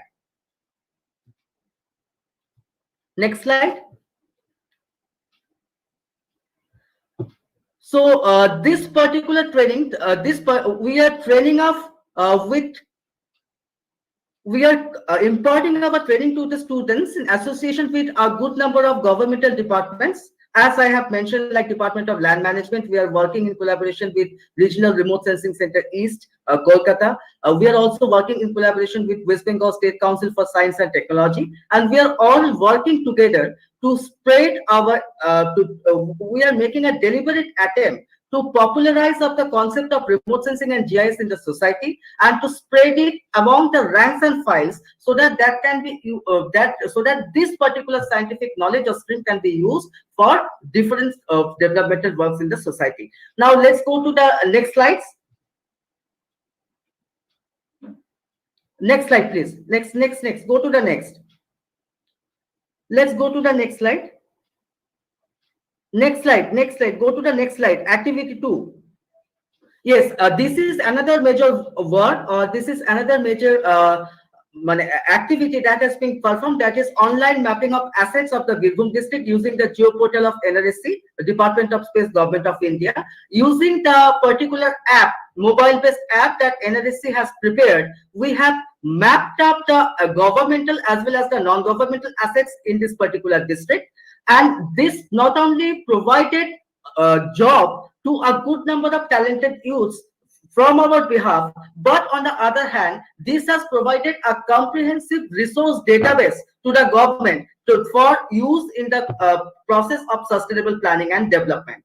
Now, let's go to the next slide. I will just show you the methodology. Now, what are the basic problems which are being faced? In certain cases, it is being found that certain schools are not very cooperative in form of the dissemination of information, and they have asked about the genuineness of our work order. Again, ration dealers were a bit skeptical to provide up the detailed information. But what are the, keeping aside the respective challenges that we have faced, what are the achievements? First of all, a complete digital database of all governmental and non-governmental assets for decentralized planning and development. When the enumerators went to the field, people in every locality came forward to put up their views about the problems and needs. That is a major achievement. Though the enumerators, we have tried to sound their grievances, if anytime, as well as appreciation of different social welfare schemes of the government. That is the third achievement. The fourth one is that an awareness was created among the toiling masses related to the digital database, map making, and the concept of digital India. Now, this project basically provided an opportunity to earning of livelihood for a good number of dynamic and talented youths that is spread across these rural areas. Now, let's go to the next slide. Please conclude, Dr. Chakrabarty. We are really behind schedule. Please conclude. Okay, then let's go to the last part. Let's go to the synopsis part.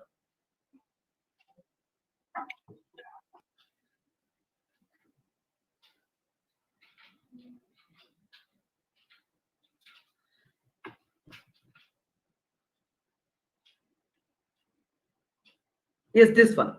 Not only in the Birbhum district, we have also taken off a good number of project initiatives with different other departments, like Department of Land Management, Department of Town Planning and Urban Local Bodies, Department of Science and Technology under the Government of Arunachal Pradesh, as well as under the Government of West Bengal, Government of Odisha, as well as in some other parts of the nation also.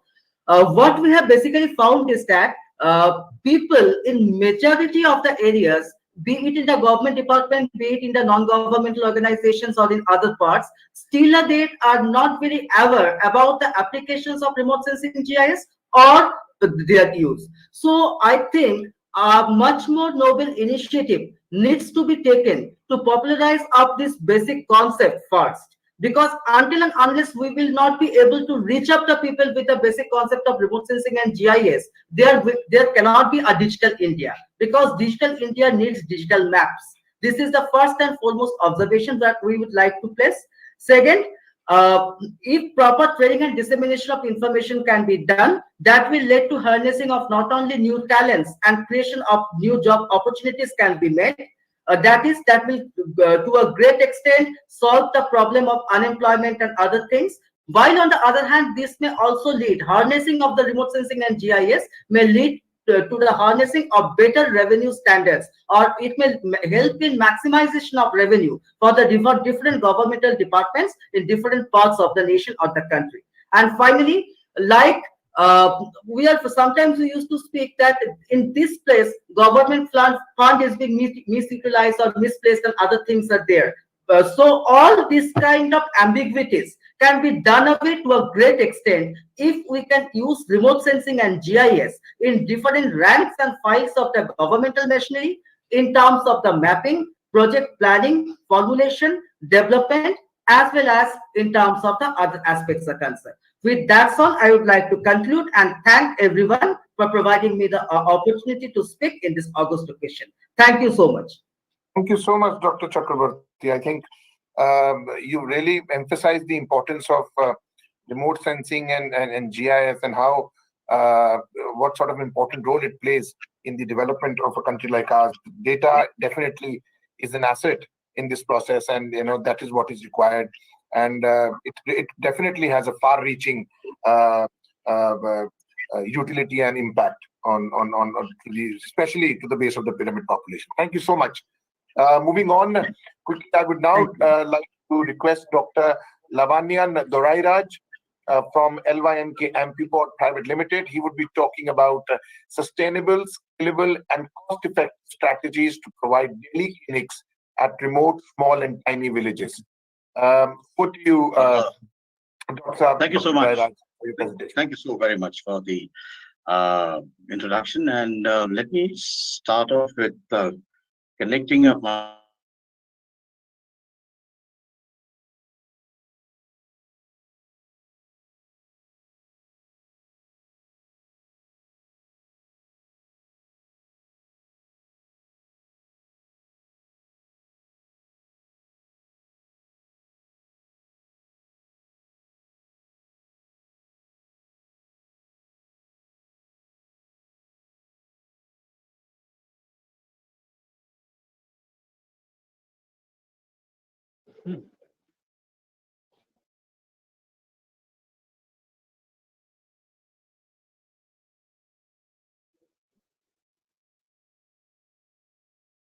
Yeah, Dr. Dorairaj, your voice is not yeah. Dr. Dorairaj, can we have a quick... Are you able to hear me now? Hello? Yeah, yes, we can hear you. We can hear you. Yeah. Thank you so very much. Now let me try and share my... yeah. Are you able to see my presentation now, ladies and gentlemen? Yes. Yes, we Wonderful. can. Thank you so very much. So let me start. Let me first, of course, mute my image. Let's see how that happens. And so that once I mute my... No, I'm not able to see where that goes. Nevertheless. All right. So it's muted. So let me start. I'd like to speak today and on sustainable, scalable, and cost-effective strategies to provide daily clinics at remote, small, and tiny villages. Thank you so very much for the honor of permitting me to speak out here and share my views so that it can reach out to the rural areas, to the grassroots where it's going to be most useful. When I was listening to the previous speaker, Dr. Saha, his thoughts resonated very much with what I have to say, because we believe in the same thing, that primary care and preventive care needs to be taken care of so that the country's healthcare needs can be brought down to a sustainable level, which right now is going beyond control because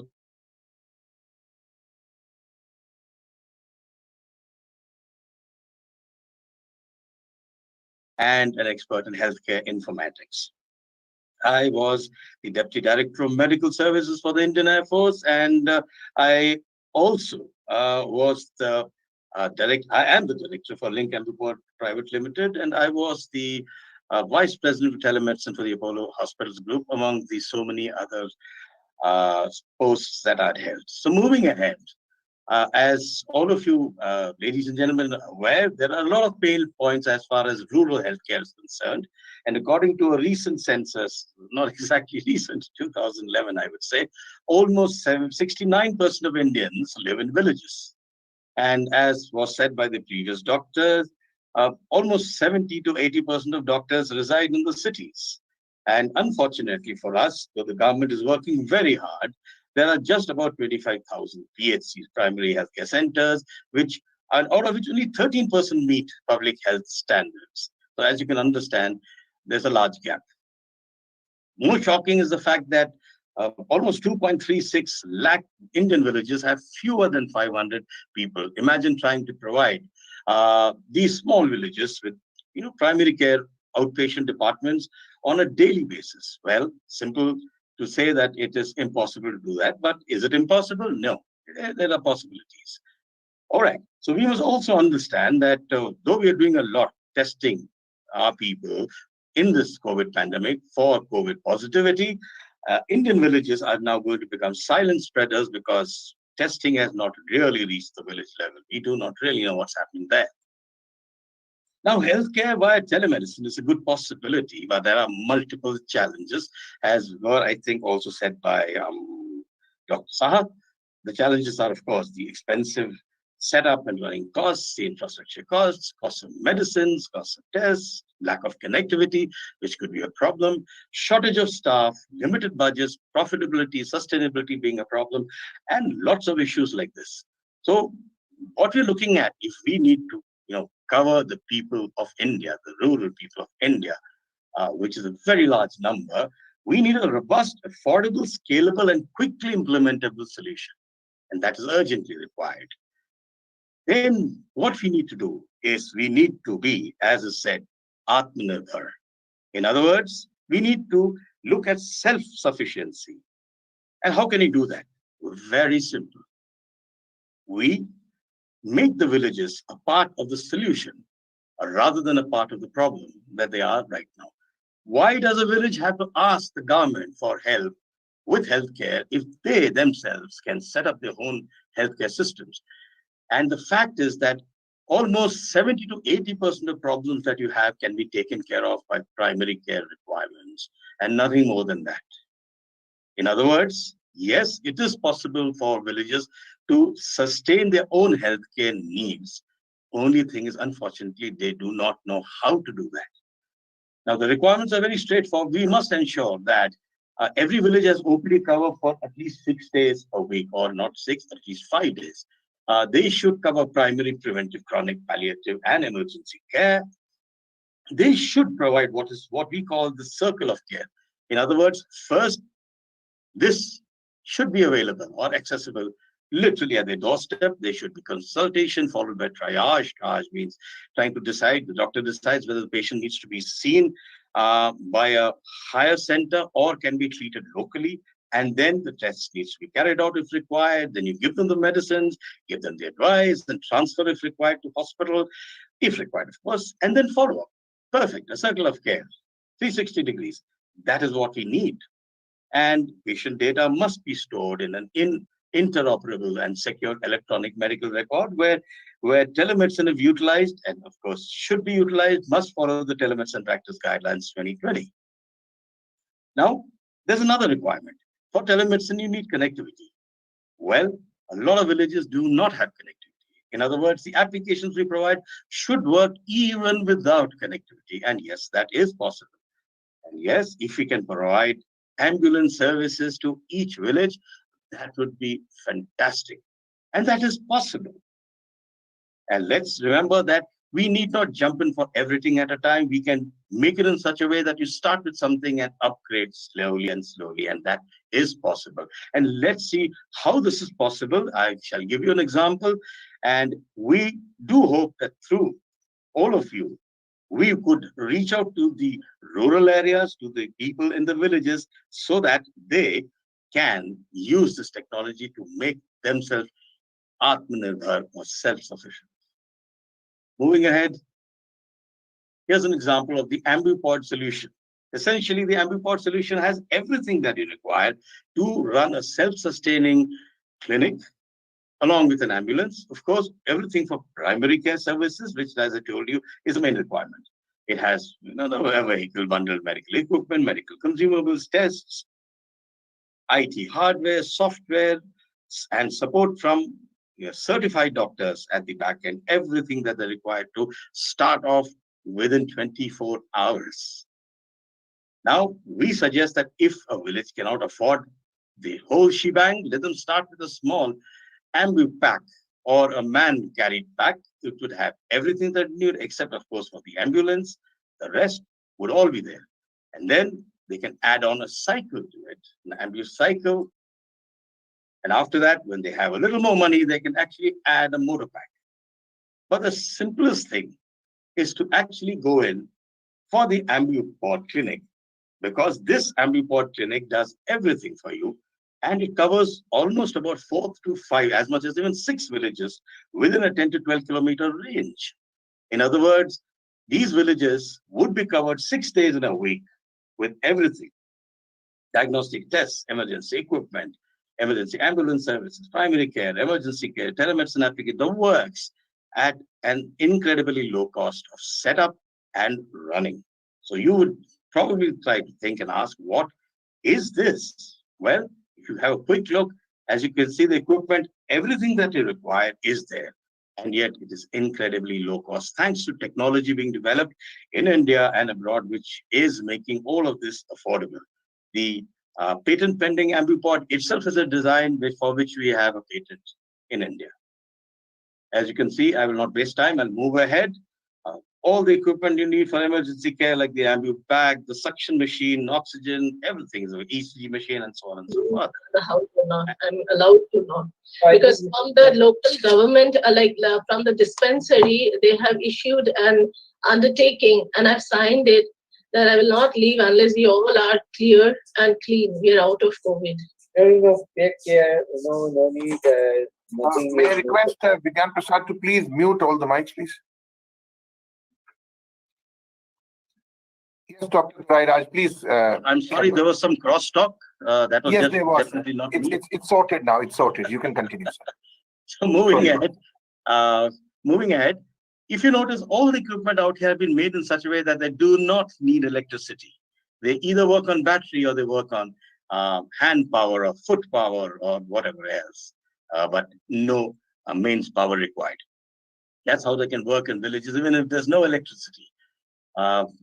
Moving ahead, just a quick look at all the other innovative mechanisms that are there, equipment that are there. Look at this ECG machine, for example. The size of a credit card takes a full 12-lead ECG. And of course, everything is a need: glucometer, HB strips, tests for COVID and malaria if required, even a fetal Doppler for an unborn baby to be checked out. Everything is available on this and at very low costs.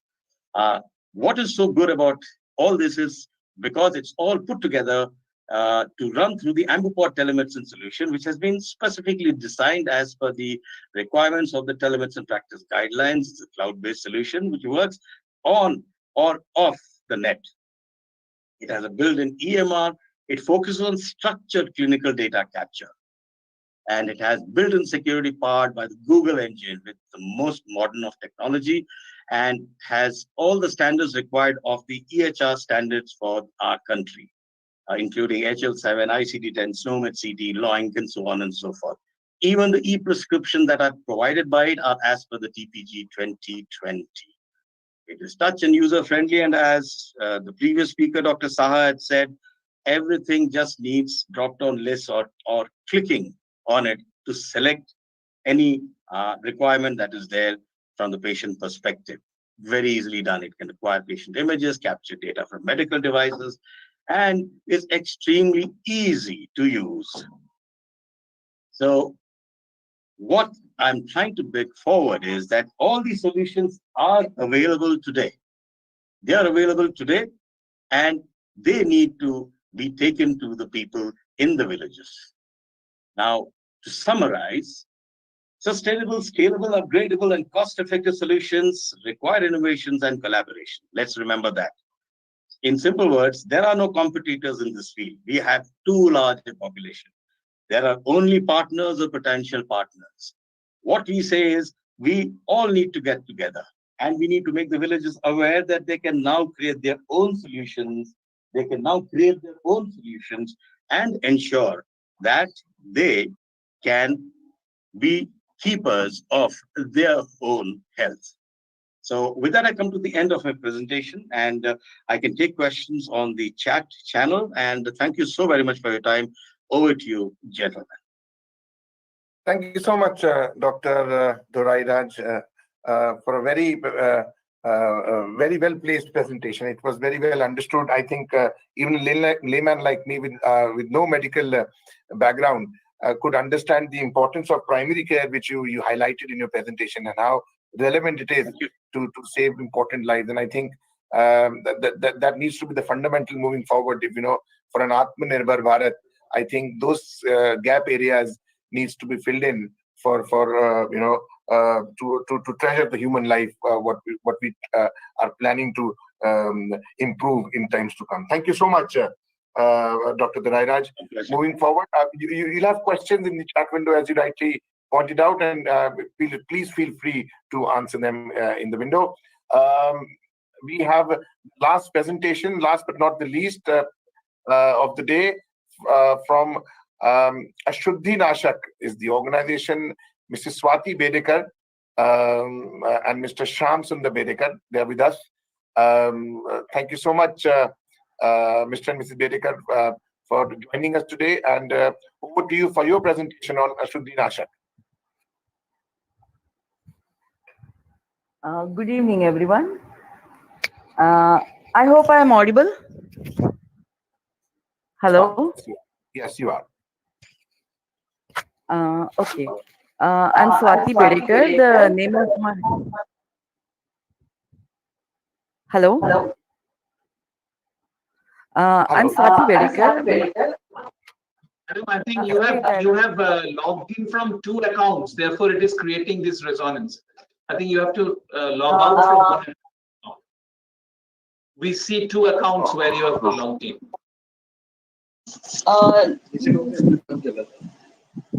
Okay, now is it okay? Yes, it is now. Hello? Yeah, it's okay now. Yeah. Thank you, Dr. Datta. Yeah. Thank you. The name of my organization is Vatsalya Foundation. We are based in Gujarat. We started our work from Gujarat. Me and Shyam, my husband. Next slide, please. Hello. Next slide, please. Yeah, thank you. We work under the umbrella of Vatsalya Foundation and essentially work on science and mathematics education. But while working there, realized that girls are not coming to the schools, so decided to work on the menstrual health of the girls and the women, and tried making some ways that it would be feasible for the girls to come to school. Next, please. Excuse me, next please. Yeah. We realized that this was this particular issue of girls not coming to school after reaching puberty was in a way global but very local, because a lot of myths and taboos were attached to it, and we needed a local solution, because where all the other things can be made available, like Coca-Cola and chips, etc. For the multinational companies operating in India, distribution of napkins wasn't a problem, but definitely the cost and the mindset of Indian women was a very big problem.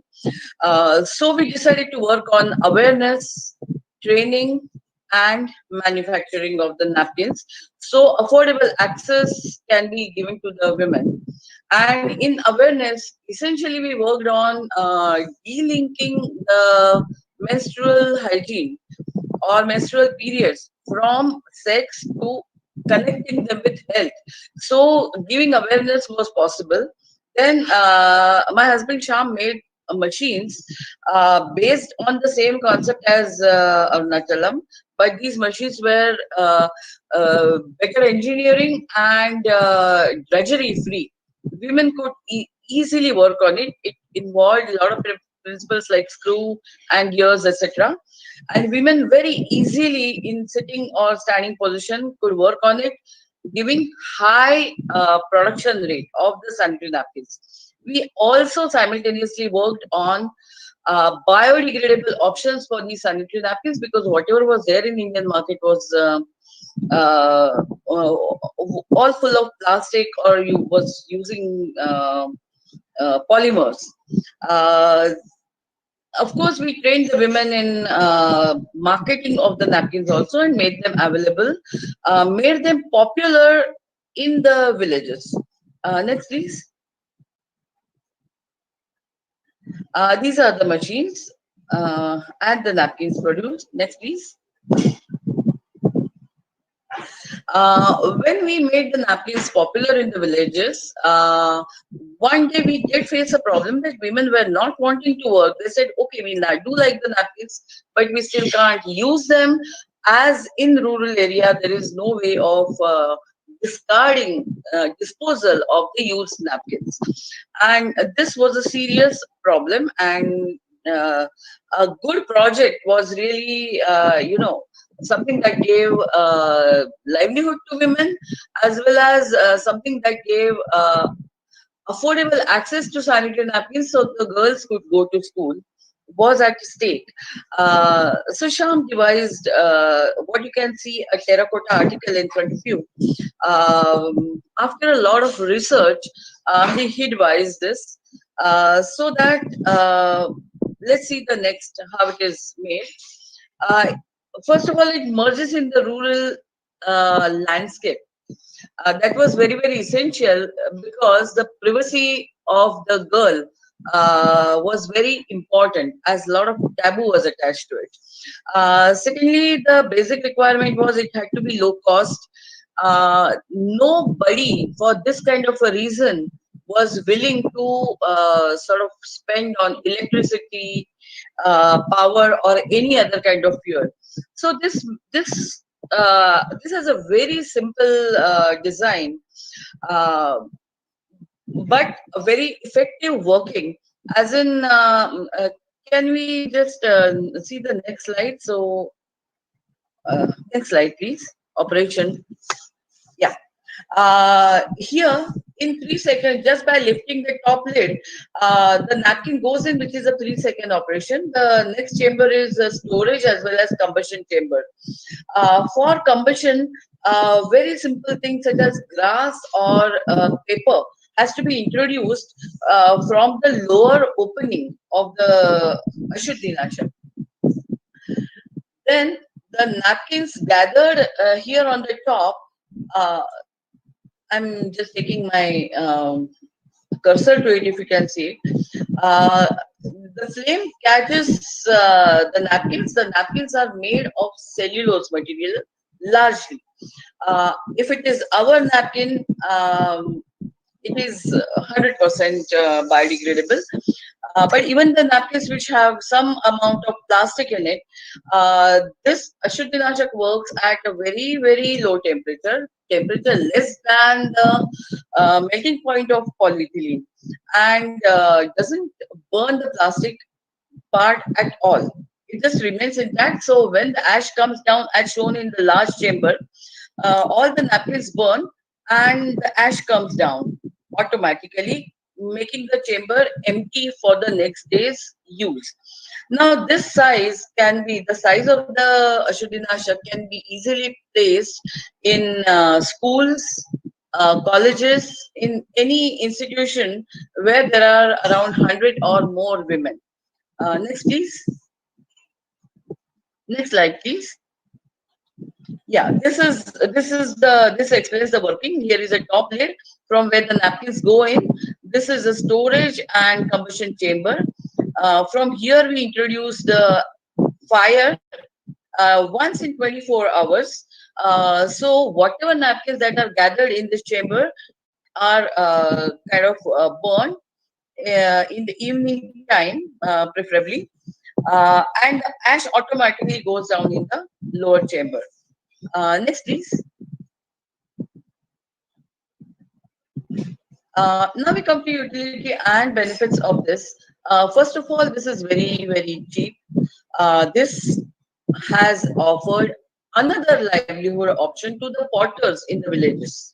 Till now, they were only making diyas and matkas, and now they can make this also. The operation is so simple that rural girls or women, the maximum thing is that they can make is they know how to light the chulha, and here the operation is as simple as of a chulha. So very easily, without any inhibitions, girls can operate this. Then just picking up the top lid and putting in the napkin keeps her dignity intact, because this doesn't attract too much of attention, doesn't look very beautiful, but is very effective. The combustion currents, etc., the shape of it is designed in such a way that with all the combustion currents, 100% burning of the napkins inside happens. Next, please. Next, please. We have made two different models.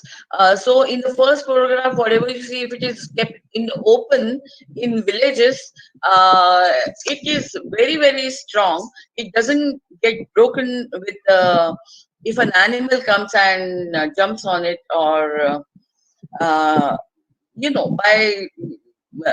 the weathering, like the rains and this, etc.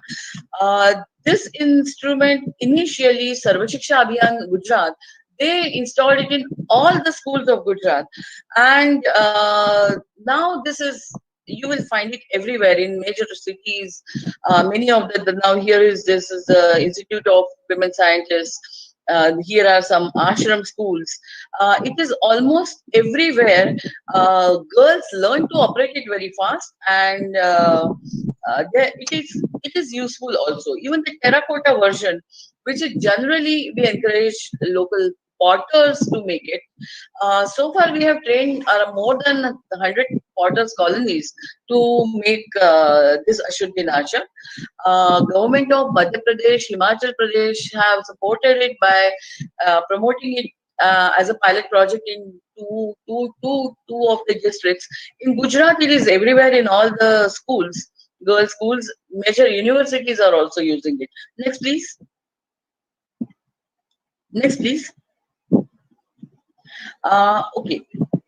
With this, particularly menstrual hygiene, it was kind of a neglected area. What we tried to do was make a biodegradable napkin, so that where the temperature in our country is around 30 to 40 degrees on an average, it becomes less hazardous to the women's skin. They can wear it for a longer time, and since the water is a very much diminishing resource, particularly in Rajasthan, Gujarat, water, there's a very much scarcity of water. So having a disposable napkin is important, but the same napkin can be made out of biodegradable material. In our case, we use the banana stem threads to make our absorbent sheets, which has given us very good results. And women are happily making napkins across the country. Another thing, whenever we open a unit, napkin manufacturing unit, there we also introduce Ashuddinashak. We named it Ashuddinashak because word Ashuddhi is very closely associated with the menstruation. So we just wanted to emphasize that whatever impurities, when the blood is exposed to the air, can be destroyed in this, and it is always a good idea to dispose of a soiled napkin in 24 hours. Here, another important thing is girls are learning to use a napkin and dispose it off responsibly without burdening the earth by sending out napkins in the landfill, or an expensive option for the government of burning them in a very large size electrical incinerators. Next, please. And of course, it saves a lot of money to the governments if the napkins are disposed of at source where they are used, and not spend money on transportation and incineration. This particular project, Sakhi, has more than 150 units running across 24 Indian states. In some places, we have received support from the government, and we are very thankful for that. In some places, we have got the support from the corporates or individuals. More than 5,000 Ashuddinashaks are installed across the nation in schools, colleges, and offices. It is also giving small livelihood to women, as well as it is giving them the option to pursue their dreams, to pursue their education. The thing is, our napkin uses indigenous raw material, and mostly we try to support zero waste farming. in different places, like with district of Rajpipla in Gujarat, we have this arrangement that whatever banana farms are there, after the pruning of the fruits, we take away the fiber from the farmers and give it to the factory to turn it into sheets, etc. Next, please. Ma'am, I would request you to please wrap up in a minute, please. Yeah, last slide. This is last slide.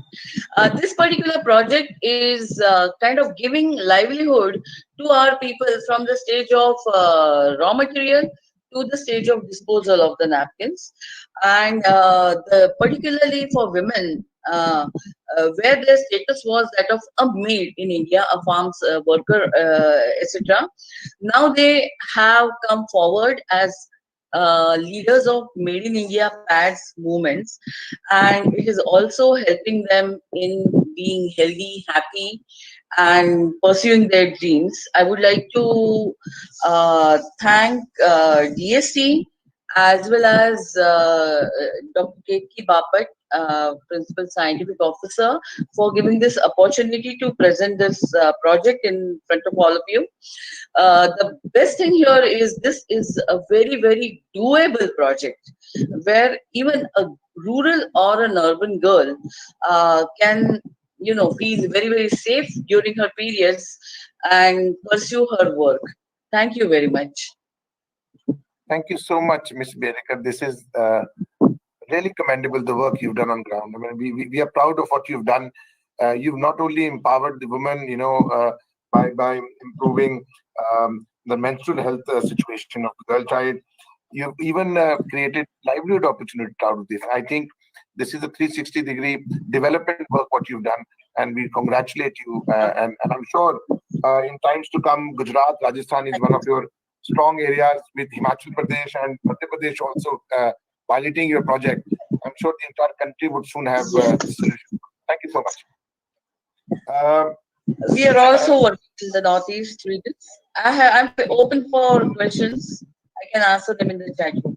Yes, ma'am. There is a question which I would like to take up before because most of the questions which were asked by the audience to the speakers have been answered in the chat box. One question from Director Gaurav from Sprayri. He asked, what happens to the emissions, ma'am? As this waste falls under medical waste, so is low temperature treatment suffice pollution control board requirements? Can you please throw some light on this? Yes. Actually, RUTAG, IIT Madras, they have done many texts and tests on this Ashudinashak, the ash, the material, and the emissions. It has very little emissions, as we use a lot of lime, which is an absorbent. The burning takes place once at very spot, and as I said, the temperature becomes high around 200 degrees for a few seconds and then comes down immediately. It does not burn the plastic. That is the most important thing. You have to just, from the ash, you have to hand pick it and just, the ash is totally, completely of organic material in the napkin. And if our sanitary napkin unit is there somewhere, and those napkins, when they are burned, they completely turn into 100% ash. Okay. Have I answered? I reckon yes, you have. Has it been implemented somewhere in Odisha as well, ma'am? In Odisha, yes. In Odisha, in Gopalpur by sea, Nuapada, and Bhubaneswar, few schools are having it. Yeah. Thank you. A quick question about the standardization protocols you observe for the biodegradable napkins. Have they been medically tested as well, ma'am? Yes, by the testing laboratories and by the health department, because when we worked with the Northeastern Ministry, Steiner, it was necessary to have all the checks and tests done, and we have done that. Okay, thank you so Yeah, much. we can present all these things whenever we are asked to. Wonderful, right. And one last question for you, Ms. Bedekar. How many napkins does it hold? It is from Dr. Gopi Krishna from DST. How many napkins does it hold? And is it just... Yes. The combustion chamber or the storage chamber, usually it holds around 30 to 35 napkins, soil napkins, which are wrapped up in paper. Well, if we give all the detailed instructions, such as it is not to be placed in a plastic bag, we also give a paper wrapper along with every napkin so that it can be wrapped in the paper, in that paper itself when it is to be thrown away. At the same time, the fire, if the combustion storage chamber is full, you can introduce fire twice a day. It is not necessary that it has to be introduced just once. It can be introduced twice a day. But our experience tells us that even where there are 400 students in such schools also, daily napkin collection is around 25 to 30 napkins only. Because usually what we do is we increase the number of the Shuddhinashaks. The cost is such that one can very well have more than 2 or 3 if it's a big institution. And of course, one where there are 100 students, it can serve them very well. Thank you. Thank you so much, Ms. Bedekar. Congratulations again. On that note, I think we'll move on. There were some very interesting, very knowledgeable presentations being made under this panel, starting with Mr. Chakraborty, then Dr. Mishra, Dr. Dorairaj, and finally by Mrs. Bedekar. Thank you all very much for a very, very interesting session. I would now request Dr. Devapriya Datta to please take on from here for his concluding remarks and his address. Over to you, Doctor.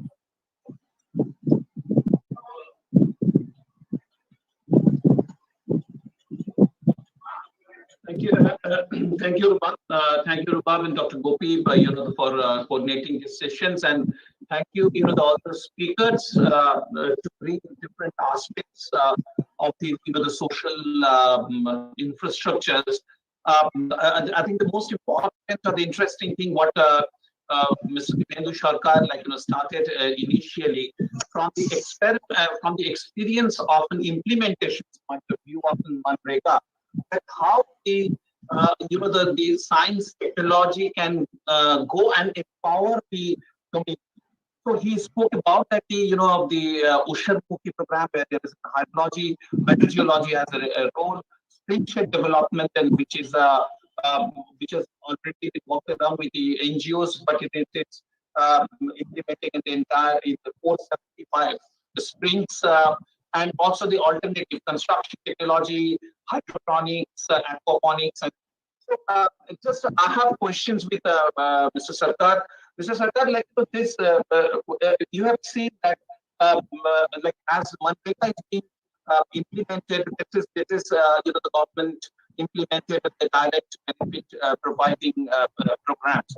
And as you see from the science technology point of view, you have seen from the many the presenters, and we have lot of technology. Now, really, how this interfacing can be done? Because, one thing what you have told from your experience that what are the opportunity, but what we have, how we can really go and strengthen and create new opportunity for the community. I think your, from your experience, that how this interfacing can be done will really be one of the important areas what we are trying here to reach the Science and Society-Setu. Mr. Sarkar? Yeah. Am I audible? Yes, I think. Yes. Okay. So, two things. The Ministry of Rural Development, Government of India, kind of implements, coordinates with the states in implementation of the scheme. So, the ministry can be approached by some kind of the Ministry of science and technology, so that some kind of a collaboration can positively be thought of. There might be a series of discussions initially, and then we can move forward. The secondly, in some of the states, the state commissioner or secretary or principal secretary, whoever be in charge of the program, they take keen interest in introducing certain things. So that can be another area. The third area, yes, BRLF, Bharat Rural Livelihood Foundation, who the organization which has collaborated with us, would be keen to collaborate with certain other in certain other states, like especially this patriotic zone, that is Jharkhand, Odisha, and all those areas. So these are some of the avenues which can be thought of. Okay, thank you very much. I think because what you have told that how really at a systemic level we can definitely we will try. We will be in touch with MORT and also that the state coordinators. We try to I think you may be aware that as you have already told that we are working with the Department of Science and Technology of Government of West Bengal, and similarly we have state councils, state S&T councils. So the state S&T councils also we can reach out to the state coordinators and can they exploit and align with their interest in those states.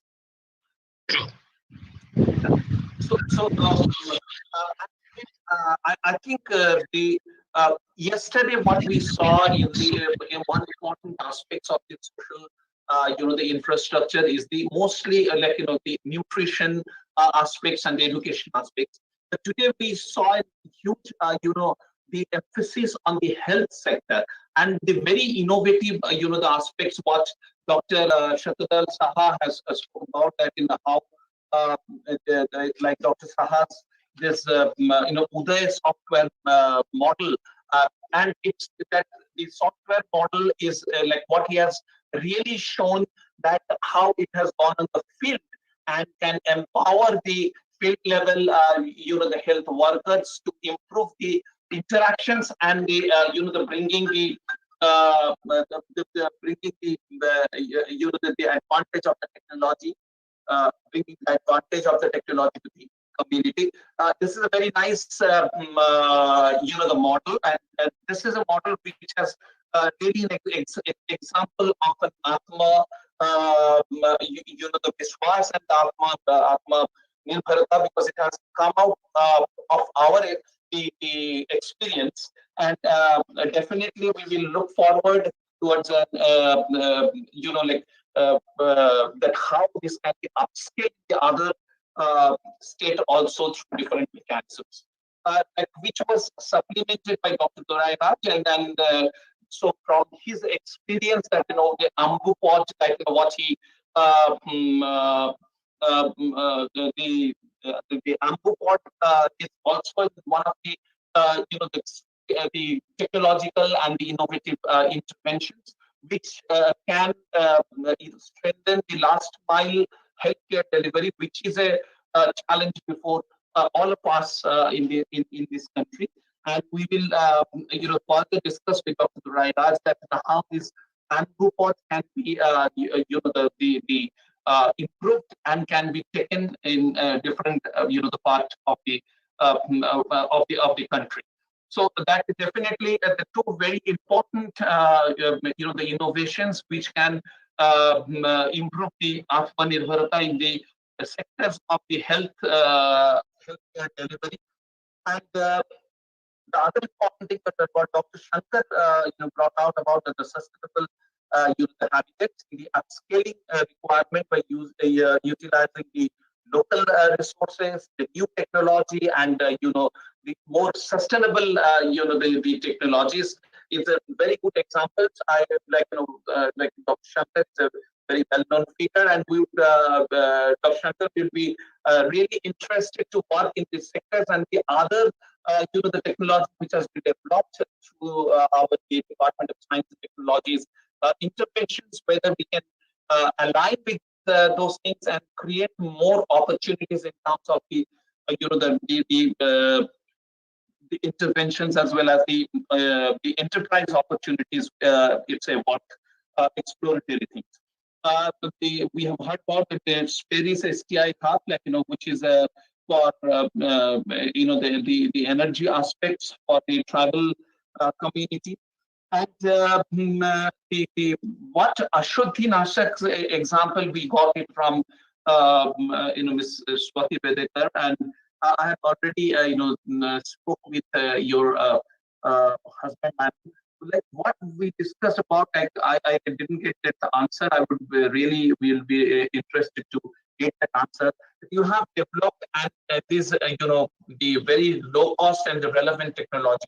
Whether this technological, the technology transfer can be done into the different part of the country among the community, which will help them not only to adopt the technology, but can create a really this livelihood relevant enterprise at the local level. We would like to have that type of an experiment with the the more of the Shivkas, the tribe community of the country. I would really interested to have a response from you that we can take it forward. So similarly, we have seen that what Mr. Anshuman Chakravarti had talked about, that how an emerging technology like of remote sensing can be used for the development of the planning capability of the community and their capacity building. So this is we are thinking of. We have initiatives from the Department of Science and Technology, the social spatial empowerment. Like this is one example of how social spatial technology can do the social empowerment, and that's the way we see the future, that this type of a new or emerging technology can really create a change at the field level. So I think this is the first week of the social infrastructure we are ending. We have found very good ideas from yesterday, the nutrition, the local nutrition-based entrepreneurship development, similarly the spoken tutorial projects, the frugal 5G network, and the digital software for the artisans, the similarly for the farmers, the ICT, this thing for the farmers.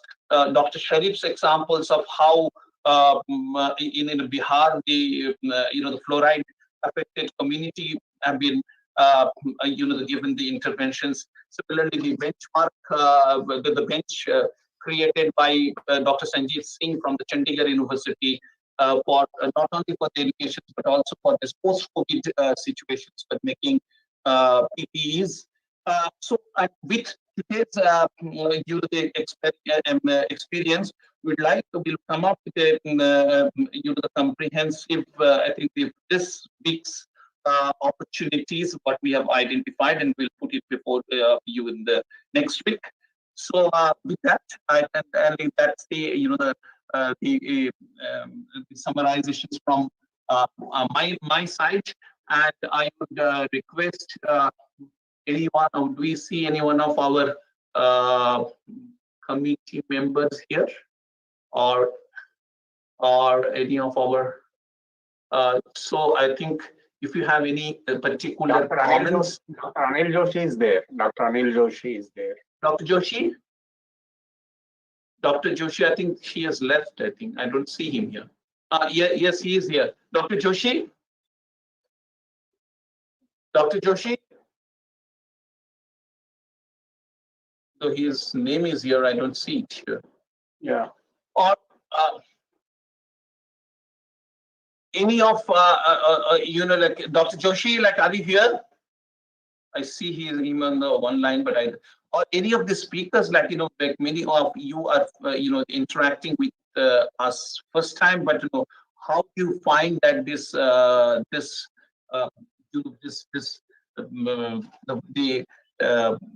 this platform can be made more useful for the last mile delivery of the science and technology and innovations? That will be the welcome.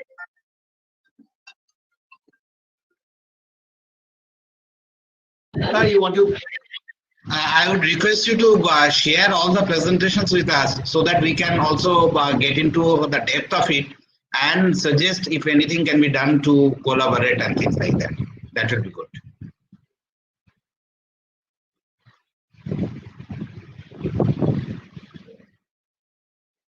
Well, thank you very much. We will definitely share with you all these presentations, and I think from the the Vigyan Prashad sides, Dr. Joshi said that he's been muted. So can you unmute him so that he can speak? He's trying to speak, but he's muted. Yes, Dr. Durairat, could you please unmute Dr. Joshi, please? Yeah. Please, Dr. Durairat.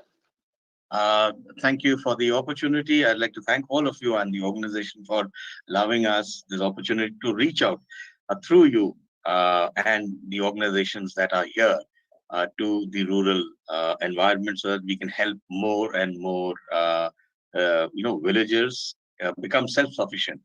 What we look forward to is if there is some kind of pathway where we could reach out to the panchayats, because they're the ones who make the difference, and then they could actually look at trying out our technology and understanding the gains that are there for them, and they could then connect beyond that to the government organizations, thereby reducing load on the government organizations, healthcare organizations, and yet maintaining quality healthcare in their rural areas. That's just common from my side. Thank you so very much. Thank you very much. We'll actually we as a follow-up of that, like I think the third we are inviting the Joint Secretary from the Panchayati Raj Ministry, and definitely we will put it like the opportunity or your suggestions so that we can take it forward. Thank you so very much. And Dr. Durairat, I am having one question. Yes, please go ahead. Yeah. So can this Ambu pod, which you told it is 5.5 lakhs, so can it be downscaled or can it be scaled to certain requirements? Absolutely. Because if I don't, it is basically I don't need all the things. I understand your question. I think it's a very relevant question. Yes, the Ambu pod is basically a healthcare platform. It can be broken up into certain components, like what I'd shown. You could have a man pack, a person carrying it on the back, or it could be a personal cycle carrying a certain set of equipment, and it can be reduced in size and obviously cost, and it could still provide a lot of services that are required. And as and when they have the capability to add on more services, they continue doing that till they extend and have the full setup. And honestly speaking, if about 5 villages get together, spending 1 lakh per village for one time, I don't think is really out of reach of most villages. That's what we have found. And especially the fact is that when they start getting healthcare services at prices lower than the cities. For example, we'll be doing an ECG with report only for 75 rupees. Blood sugar will be just 35 rupees. A MBBS doctor's consultation might cost just about 50 to 75 rupees. Where would they get that, even in cities?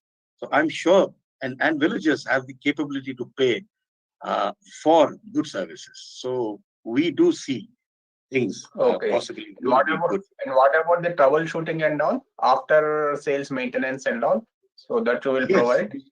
Yes, you see, as far as the medical services are concerned, all that is being looked after by us. On top of it, the software service is also being looked after by us. As far as the vehicle is concerned, we are now, the latest that we are providing are very, very stable diesel vehicles from well-known companies. So these companies have their service centers in almost every part of India, every state, every city, and they would look after the local servicing. So that should not be a problem. If some equipment malfunctions, we would ensure that it is taken care of within 24 to 36 hours, depending on, of course, where this is happening, because distances do take a toll. But yes, it would be sorted out. Should not be an issue. I hope that answers the question. Yeah, thank you. A pleasure. If there are any other questions, we shall be happy to answer them. I've also put our link on the chat. kindly, if you have the time, please go through and you can visit our site and have details there. And you can also correspond with us if required. We are always there for your help and support. Thank you.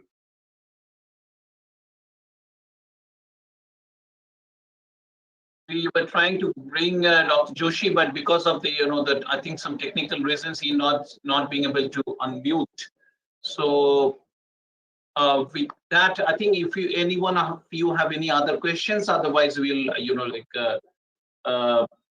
break for today, and then we will meet again in the next week on 26th and 27th.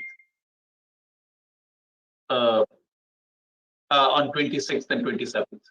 So if we do not have anyone have any questions, we thank all of you, and we will meet again on 26th and 27th with the same topic of the social infrastructures, and that week's more focus will be on this, the disadvantaged sections of the society and how we can split them. So with that, thank you very much. Thank you all, and good evening and good night. Thank you. Thank you so much, Dr.